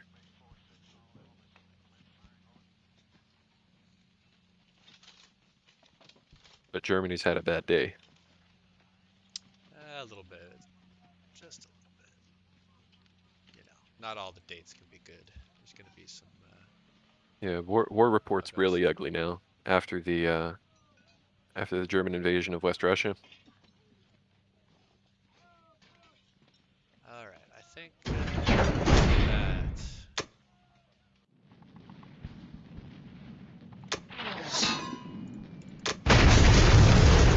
I'm gonna get shot down.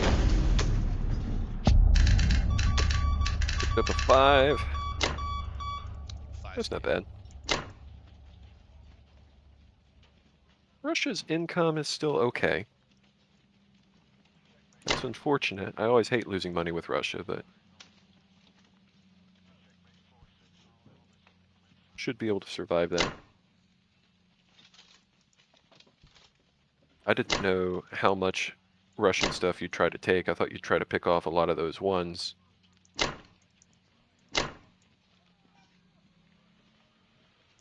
Yeah, decided not to. Don't think I really need to.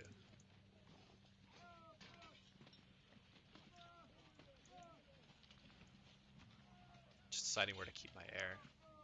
I think Szechuan is a pretty decent place to keep air. Got access to a lot.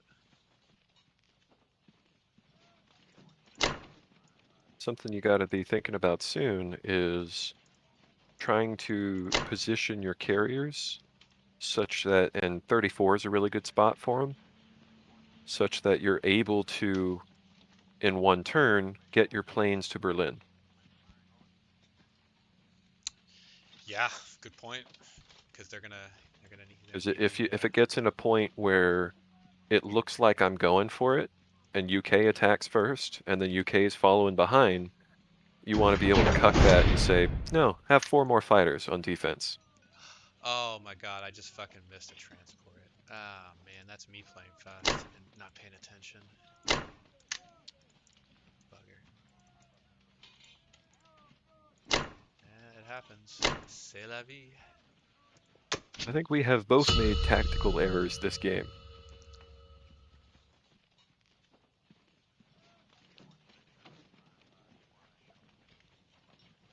So I got some interesting choices now.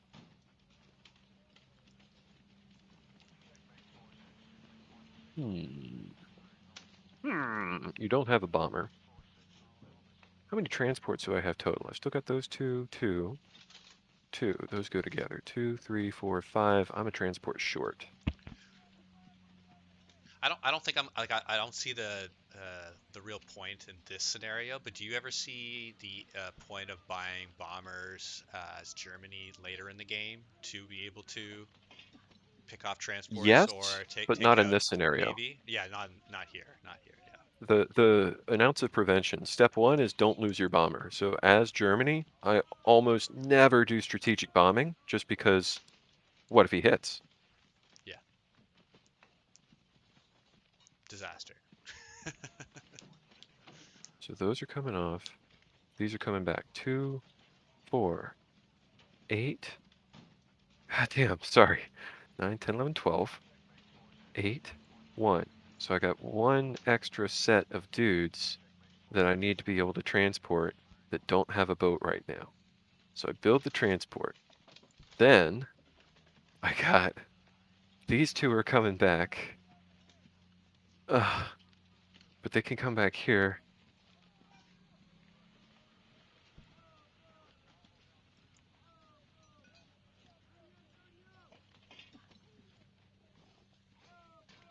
I'm going to deliberately overbuild transport so I don't have to think about it as hard. That's my new strategy. As long as you say it ahead of time, then it's fine. Call me crazy. That's the new meta. Take some of them, get in there. Now really, what I should do is take France.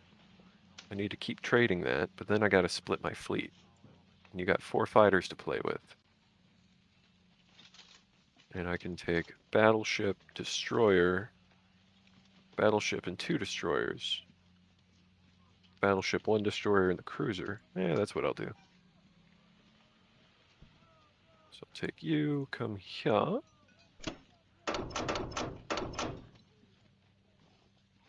And do that. That. Or actually no, now's the time to be an asshole. And do that.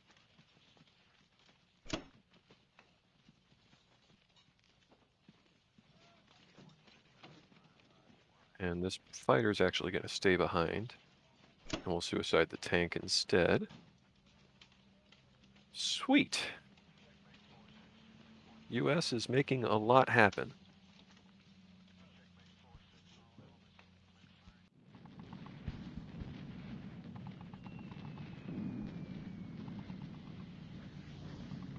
There. My Now's your turn to turn roll a for the 1. one. Yeah.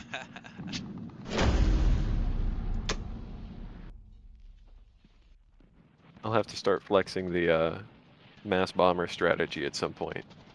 That'll be a fun showcase, because that truly is infuriating to play against, is Yeah. every turn you start with Germany, you got -20 and -6 on Germany and Italy. That's infuriating.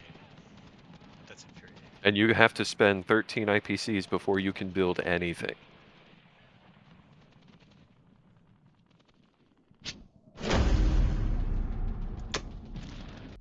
I've seen it as the allies. Yes, the allies will, like both UK and USA will build a few bombers each, and it won't generally be as extreme as what you're saying, but it's enough to dampen what Germany can put on the board that he just crumbles after a while.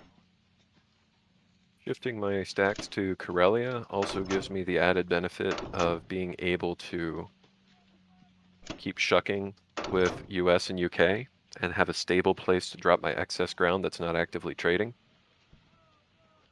So I'm going to have a multicolor army that's going to be able to encircle you.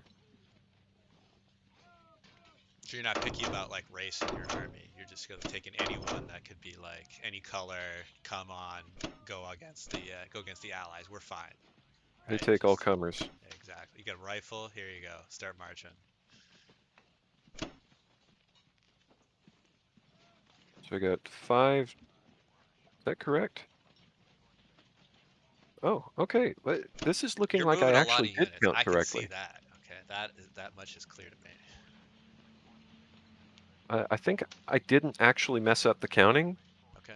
and I had actually mathed it all out correct, that I end this turn with 5 transports on C-Zone 10 with 10 units to transport, Nice. and now I'm going to be fucked next turn because I'll have too many transports and nothing to carry.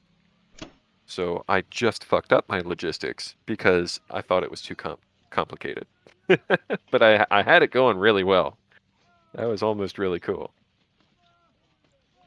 Well, you're gonna be able to start holding France pretty soon. Yeah, that is an ugly, ugly day for Germany because you cannot take everything. No.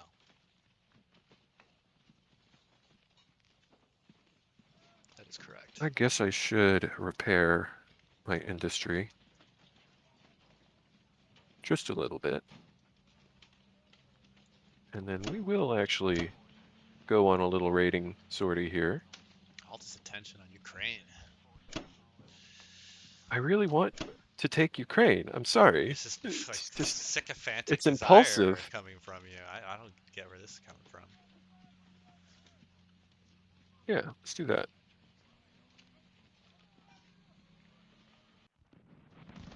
I just read that in my province, we're pulling all Russian Oh, vodka products from our shelves.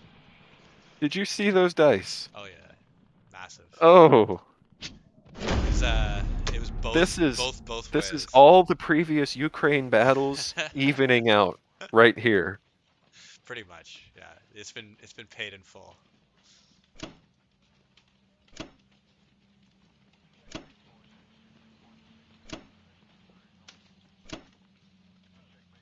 Man, I don't got a lot of good options now. That's you say you're threatening my options here.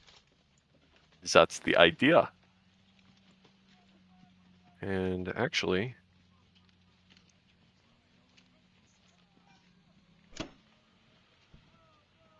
putting a couple extra infantry on West Russia means that if you're going to take it, you actually have to dedicate a few pieces to do it. And even at a disadvantage, I'm okay trading. There, we'll keep the artillery where it serves Russia.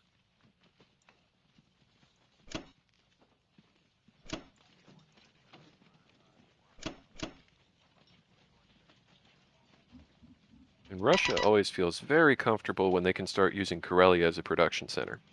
Absolutely. So I haven't mapped it out, but I feel very comfortable saying you can't take that back right now. I'm looking at it right now. This is where my eyes are glued. It seems that way. It seems there's a lot of troops there. I mean, if we just take your tank stack, you got 10 tanks. Well, I got 5 tanks and 4 fighters. You got 12 twos. Well, I got 12 twos plus another 10. No. No. Just Yeah, no. doesn't look good. Doesn't look good. Okay, so now I'm on a kind of like hold on as Germany and let Japan take over the map. That is Yeah, pretty much the Germany's only job thing right I can now do. is try not to die. But it's not looking great. I'll be straight. This Oh, yeah. looks like a clean win for allies right now.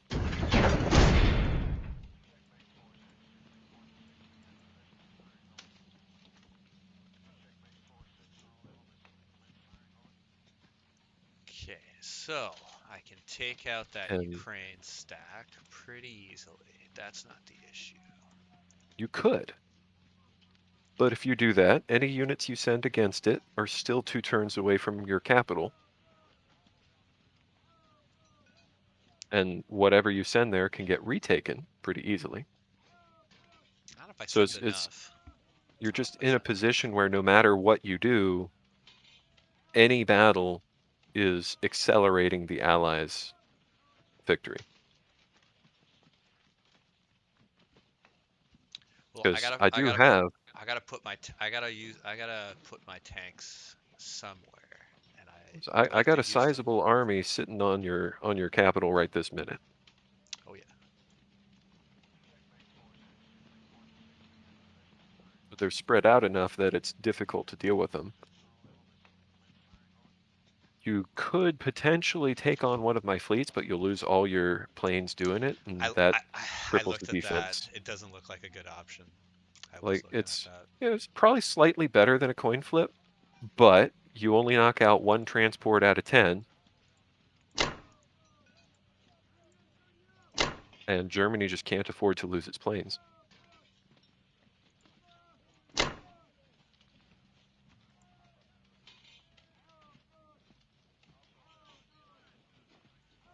Hmm. I think I like something like putting my tanks And US is very happy if you here. try to trade everything, because US has no problem taking all those back.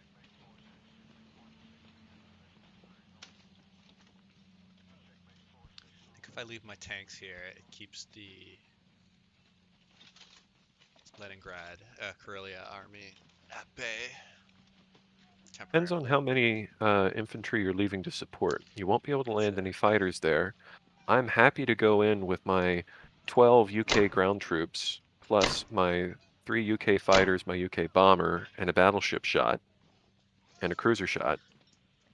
and just get a couple rolls in, and then United States or Russia finishes the job.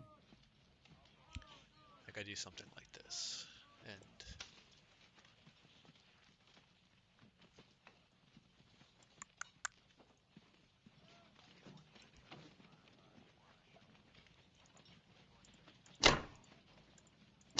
And then every turn now, I've got to keep one eye and be like, can I take Berlin?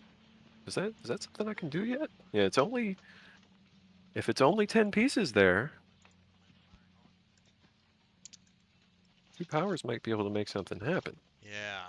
I still see the 5 transports. You have 5 transports, more air though than you had before.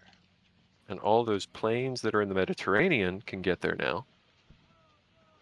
All right, so that's that's there plus the ones from the east. Everything except from the Moscow planes, pretty much. The Caucasus one can hit too. Yeah. And if I do take Baltic states or neutralize that, then I always have the backup option of Russia blitzes tanks through. Correct.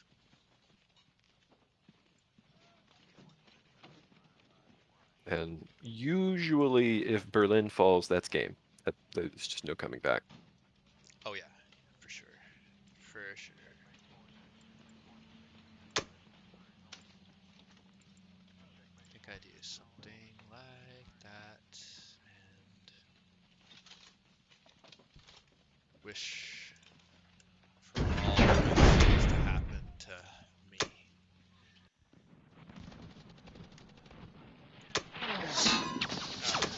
Nice. You got a hit. So, hit. Take 10 tanks and hit 11 twos and only hit 1 die out of all of those?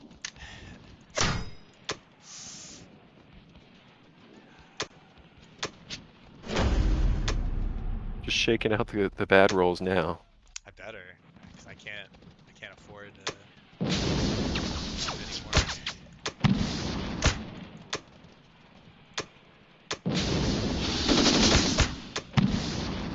Finally, that's what I wanted to happen. That's the desired outcome. In Italy. So my tentative plan right now is that I will take the United Kingdom to kill all your German tanks with the USSR to finish the job. So United Kingdom's probably going to get enough hits such that Russia can take that on without fear. I'm hoping for fear. And then United States is going to dump 14 units on France with fighter support. Yes. That's happening And no then you'll matter be in a what. position where if you take France, you die to Russia. If you take Baltic states, you die to France. If you stay put, I win anyway. Quite the noose. So UK does not have enough industry. We are going to keep building offensive planes because why not? Might as Like, well you get don't some even more need to put an expensive ground industry in units. Norway for this game. Like you said, you just keep with the planes and it's probably going to be enough. I don't want an industry, you know? And while it's very tempting to blitz through that with the United Kingdom, I actually am deliberately not doing that because I need the income for Russia.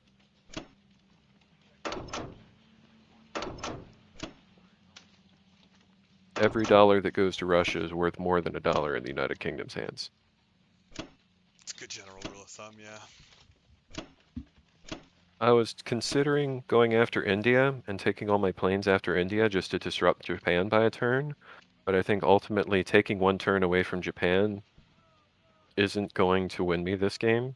I think just punishing Germany is. I agree. I think that's definitely the play here. So this is implausible. I haven't run the calculator, but my goal is not to win this fight. It's just to get enough hits that Russia has an easy time taking it. So I need such good You need defensive trip rolls here. ones. Just in Anti-air general. missed. My offensive rolls were pretty awful. Yes, so that's a good start. Defensive rolls were above average, but not outstanding. Well, I'm supposed to hit 5 tanks. I'm supposed to hit 5 from my tanks there. And offensive rolls are a complete fumble again, and tanks were Oh above my average god, that again. was awesome. That was a good one from you. So that loses all my planes, right? That's literally everything. That's what I needed to, I don't So know, you just breathe a little cleaned bit. all the UK units out. So you had above average Holy twice. shit. I hit nothing. I hit nothing. We're seeing some nice statistical irregularities. I wish we ran a calculator or something. I know the calculator would have been very much on one side, but still, like I the odds on that were I just got pretty crazy. completely boned by those Yeah, dice.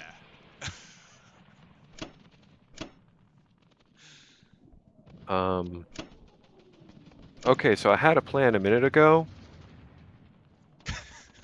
I think Russia can We're still do still that. you're still gonna win, and we're still gonna end this very shortly. But this we're seeing some fun die rolls. Holy shit. That's just wrong, man. I guess I'm glad I bought another bomber. Jesus. See, like I'm getting Holy hell. 42 as Japan Because I here. was going to retreat and then I need land the more than UK that. fighters over in France to just be an extra fuck you. But that, oh man. Oof. I mean, That's, that I hurt. That hurt me inside. you can still hit the tanks. You're just gonna lose a lot more than you expected, as I've already lost a lot more as the than I expected. Thank you Soviets. very much. Okay, so I did that. Now I need to do this, and then I'll do that. Okay, I'm gonna build another transport because I'm gonna go ahead and take Honolulu and start threatening some of these islands. Yeah, at this point, even disrupting the US by a single turn is going to help a little bit. Because my logistics are such that I am pumping shit out, man. Oh yeah, that you are. I clearly overbought transports and I'm self-conscious about it.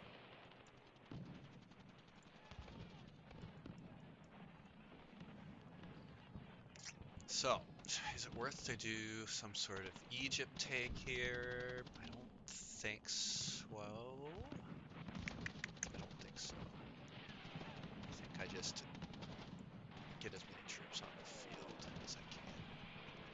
Don't miss my turn this time. So I'm gonna try to take some of these German lands, not German, Russian lands, and actually drop my troops this time. I think that's the plan.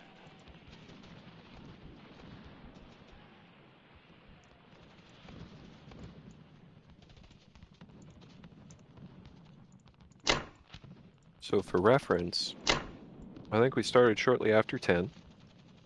Yes. Just looking at time, 11, Correct. 12, 1, 30, almost 4 hours. This is good reference. 4 hours. And so 6 turns. it's not even the end of round 6. Yes. This is Axis and Allies, right? It's So, even but worse with like, the board game. so, if you were trying to propose to somebody, hey, let's cast the finals or whatever, what have you, um, I think the time investment of trying to do that would be really intense from all parties involved. It looks like you would need 2 sittings, I would say, to get a winner. Because you'd need to play at least 10 turns. Some of these people's games are going into round 20. Yeah, well, if it looks like, yeah, well, what percentage of people, like, do people, like, is that common? Like, I never see turn 20, like, really. Depends. I've had a fair number of things go past round 20. Really? At least 10 games last season.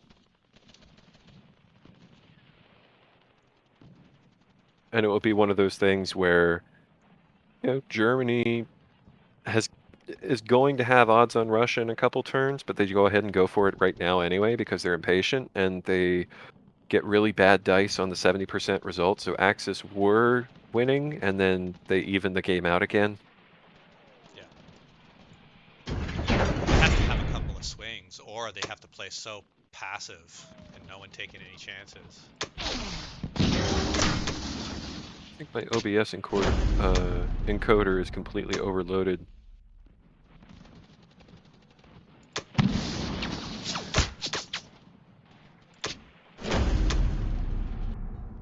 Probably gonna grind my CPU to a screeching halt, and if I go to the actual video after the fact, it's just gonna be this chunky, blurry thing. Oh no. Oh well. I trust you have decent equipment. Well, you'll be my man. Yeah, I got Promote a the world, promote the game. So you didn't do gaming Speed rig. Comic. I finally got years of wanting one. And I actually got a video card before the prices got too crazy. Graphics cards are insanely expensive.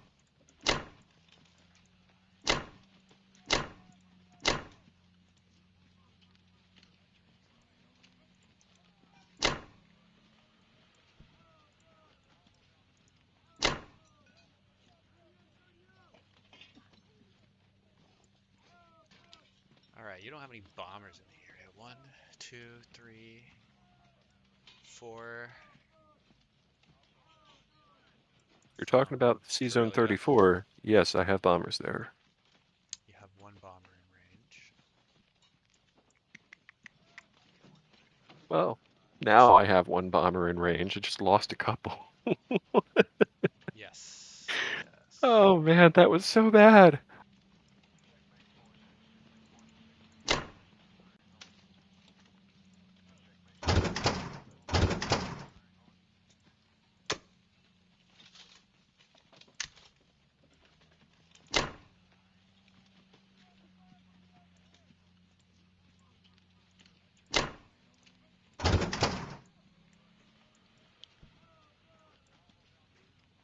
Five.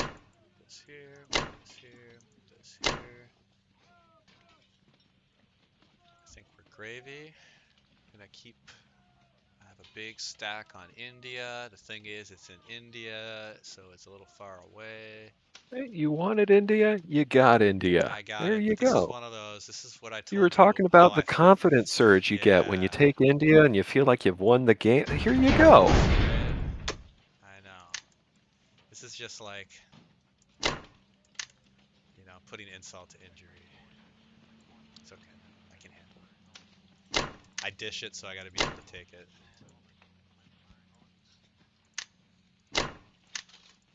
Speaking of dishing, lunch sounds pretty good right about now. Yeah, what do you got going on?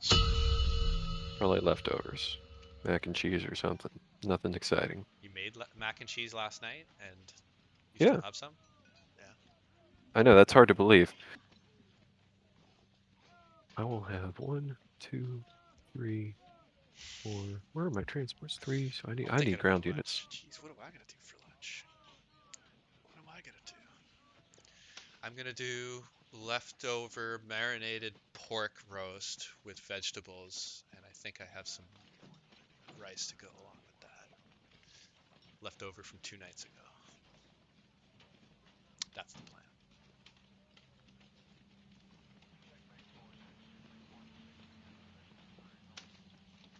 That's the kind of purchase you like to see with United States. Let me take a peek here. Let me take a look at your industry. 16!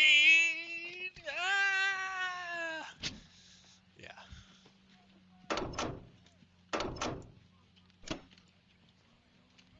I feel very inadequate, especially when you compare it to my German buy.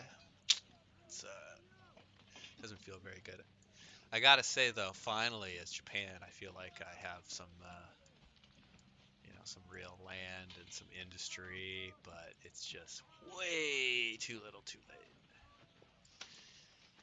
Gonna do something stupid again.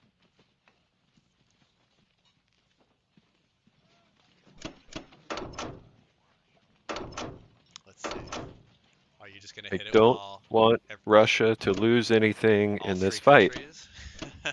Nice. I thought that was a possibility of you to do. I was thinking this.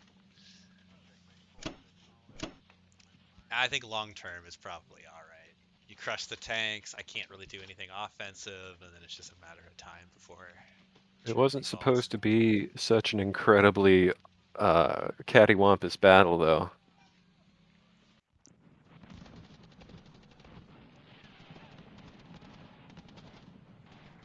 Oh no. No, you got 3. Don't worry. And a tank is one of them, so it's fine. The soft underbelly of Europe. It's quite soft these days. Alright, this is supposed to be one roll and retreat. Oh, god damn! What is going on with these guys trying to take this territory? Like some Panzer IIIs there. Friggin' massive cannons on them. Extra thick armor. Evac, we need evac! Holy shit! Oh! Alright. Alright. Oh, that really didn't do what I thought it would. Alright, try one more time. There we go. Wait, no, that's not where I wanted them. Because you won't be able to do anything about this.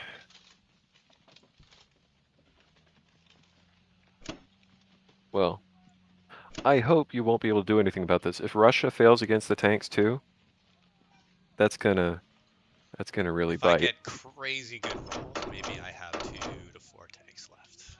Those tanks are MVP of this match by far.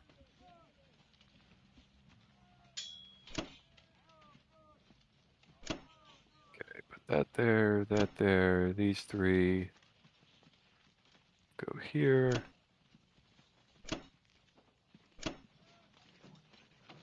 No, they won't. Also looking at how long this is taking us and how long potentially finals could be. It would have to be the finals. You're right. It's way too long for any game unless you're playing in it yourself to go and talk about it and commentate. It has to be something Expose someone significant. else too. Yeah. Like it has to be meaningful, like the championship game, something like that. Like something that like players in future seasons might want to say, oh, well, how was the season 6 tournament? And then they'll be able to go back and take a look. But yeah, no, it could take 10, 15 hours.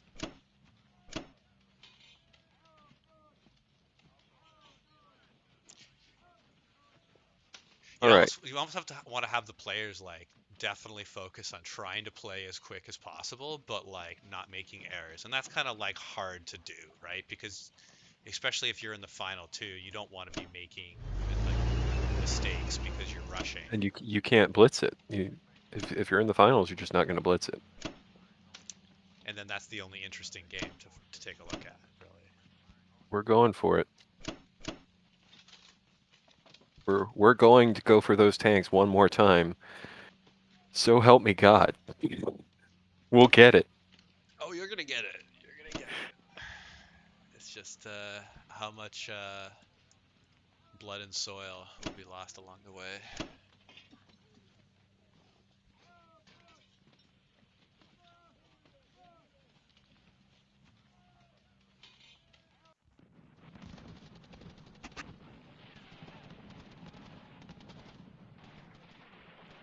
Well, I got average. How are these tanks going to hit? Yeah, they didn't hit anything special, so the myth of 9 the for 9? never dying tanks. They're consistently hitting above average in every engagement. But they finally go down. To overwhelm allied pressure. We need to get a kill counter on those Panzers, because holy crap, they weren't involved in a single fight throughout the entire freaking game until this round. But when they came out with a freaking bang. They traded up. They traded extremely cost effectively. This is like a duke or duchess marrying like a really high level European princess, right? You know, you secure your minor region, a major alliance with a European power. That's type of level. It's huge. I was unable to get Japan off my borders too, which is going to make this mighty awkward. I usually consider 3 infantry versus 1 a pretty safe fight, but that Very. was clearly not.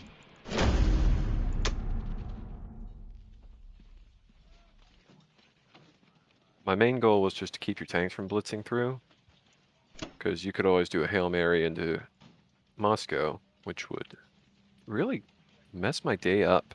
I was looking for it.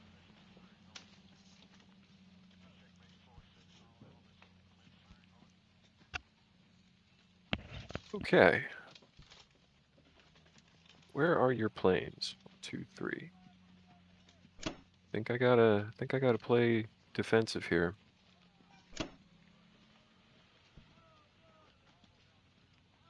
He says as he takes the last gray territory that's not Berlin. Now I'll start playing defensive. I've conquered enough. You've pretty much gone all the way up to where the Berlin Wall was, right? So this is historically pretty accurate. When Russia's cashing out at 31, you got issues. Because I'm going to be pumping 10 ground units per turn now into Central Asia. The threat from Germany's gone. If Germany tries to take Baltic states, then He has to. there goes Berlin. He has to. There's no way you let those scum allies think that they're better than you.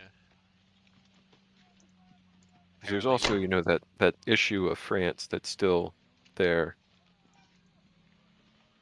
It's a huge issue. It's a massive France issue. is a potential problem for you.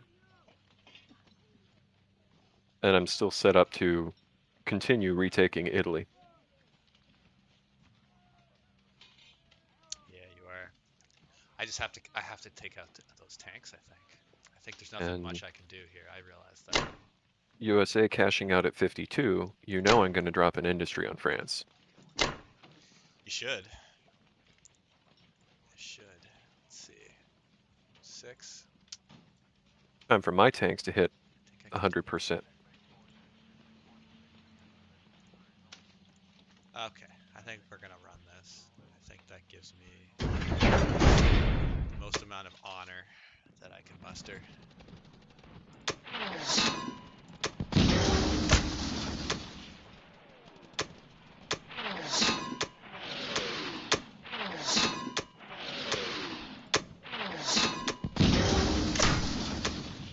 Last Italy defense strong once again. Take it. This is more of a. I don't know if there's anything moral about killing the saviors of humanity. Oh, that's okay. That's okay. That's okay. Germany had a Gundam there in Lithuania.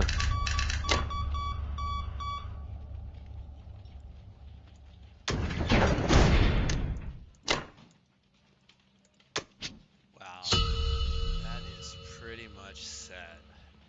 I think because I'm gonna put my my fighters from Japan over, but you're still gonna have a good hit on Germany, or you can stack up another turn or two. So I'm Yeah, ready to call this. I think you can. I think you've definitely got this. yeah, I am guaranteed to take Berlin. Maybe not this turn, but next turn. I think so. The good move for me to make right now would be dump everything UK's got into Baltic states, Sure. and Baltic or then France, whatever. strategic bomb, because Germany's got an income of 12, so the most you can build is 4 infantry. Now, if I can cut that production down just a little bit more, you can't even do that. Then US would strategic bomb as well with its bomber.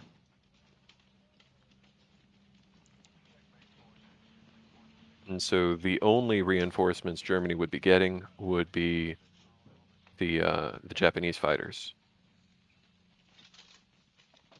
And so I just need one more load of transported troops, and US takes it. So if you're ready to call it, I think this is a 1 game for me. Absolutely. Here's something I'm thinking about. Okay, we're thinking about ways to be able to do the final or an interesting game, or I'm thinking this way. So Any get way that you could make the game get suitable for get broadcasting. this. Okay, so one of the players, or which would be better, would be both players record. So at least one of the players records their screen view whenever they're playing. Then we're gonna have whatever, you know, 15 hours, 20 hours of just footage. We then get that footage and speed it up to key points, or we can kind of like move through it, or we can kind of edit, we can kind of cut parts, or we at least have that video, and then we control the time. We can kind of just either like together we're watching this video and we just move up the cursor and to kind of different turns, and if we miss a little bit, like, who cares, but we kind of control the the speed at I, which for we one, wouldn't want to invest that time. I think you just do the normal showcase where they just post tons of screenshots and stuff and just talk about it. where People, they talk about it. I think it's difficult to extend to a different audience with the game as it's formatted right now. And that's shitty. you're welcome to engage in whatever things you want, but that just sounds like so much pain and suffering.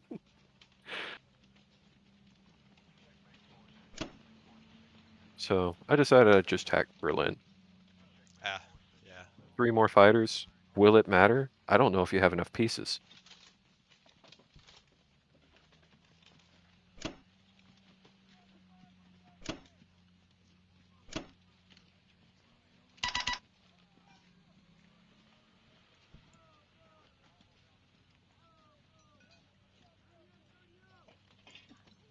Let's see. Japan moves up, puts a little bit of pressure, but not enough to actually take Russia.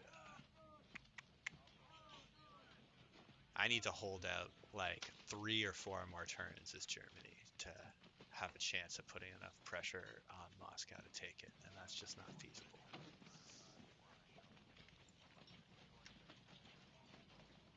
Well, I think that's good. I would just build troops and move up as Japan, but it just would be you finishing it off as Yeah. Germany, Had I or not finishing seen Germany. Western US, or then maybe you could pull it off, because if you just did a stealth capture of that or something, that would be really good.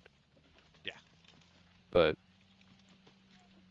still wouldn't even I be don't, enough. No, it wouldn't even be enough. Like, even if you let I that don't know, go that would force United States to completely stop building on Germany for 2 temporarily, turns. you'd still win though. You still win. Maybe it just take an extra turn or two. You'd still win. All So, right, good stuff. oh,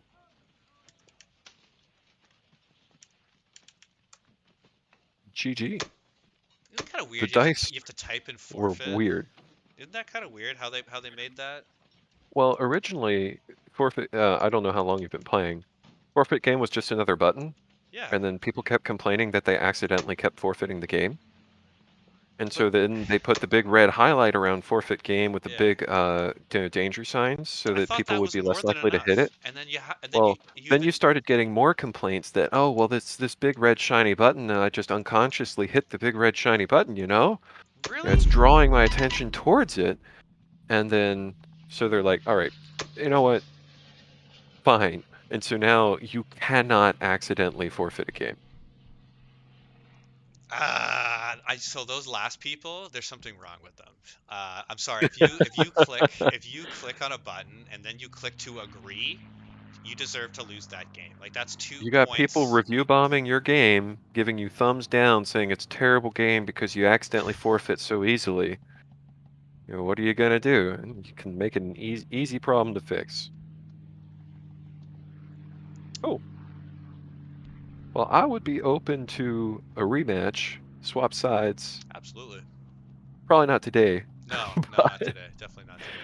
But But another some day, other day. let's do where we set up through Discord like we did last time, and we'll find some free Yeah. time where it seems like we do know we need about 4 or 5 hours. I think you generally get a good sense of a game from between what turns like 5 to like 7, 5 to 8. Yeah, I think you or we generally could even know. break into multiple sessions, you know, do like Sure, rounds 1, 2, 3, and say, all right, break off to be continued, whatever. sure, Set up a sure, game night sure, sure. All right, in cool. the Well, spirit hey, of content. pleasure to meet you, and thanks for doing this. It was fun, Likewise. and I'll be seeing you around the Discord. Alrighty, take it easy, All bro. right, cheers.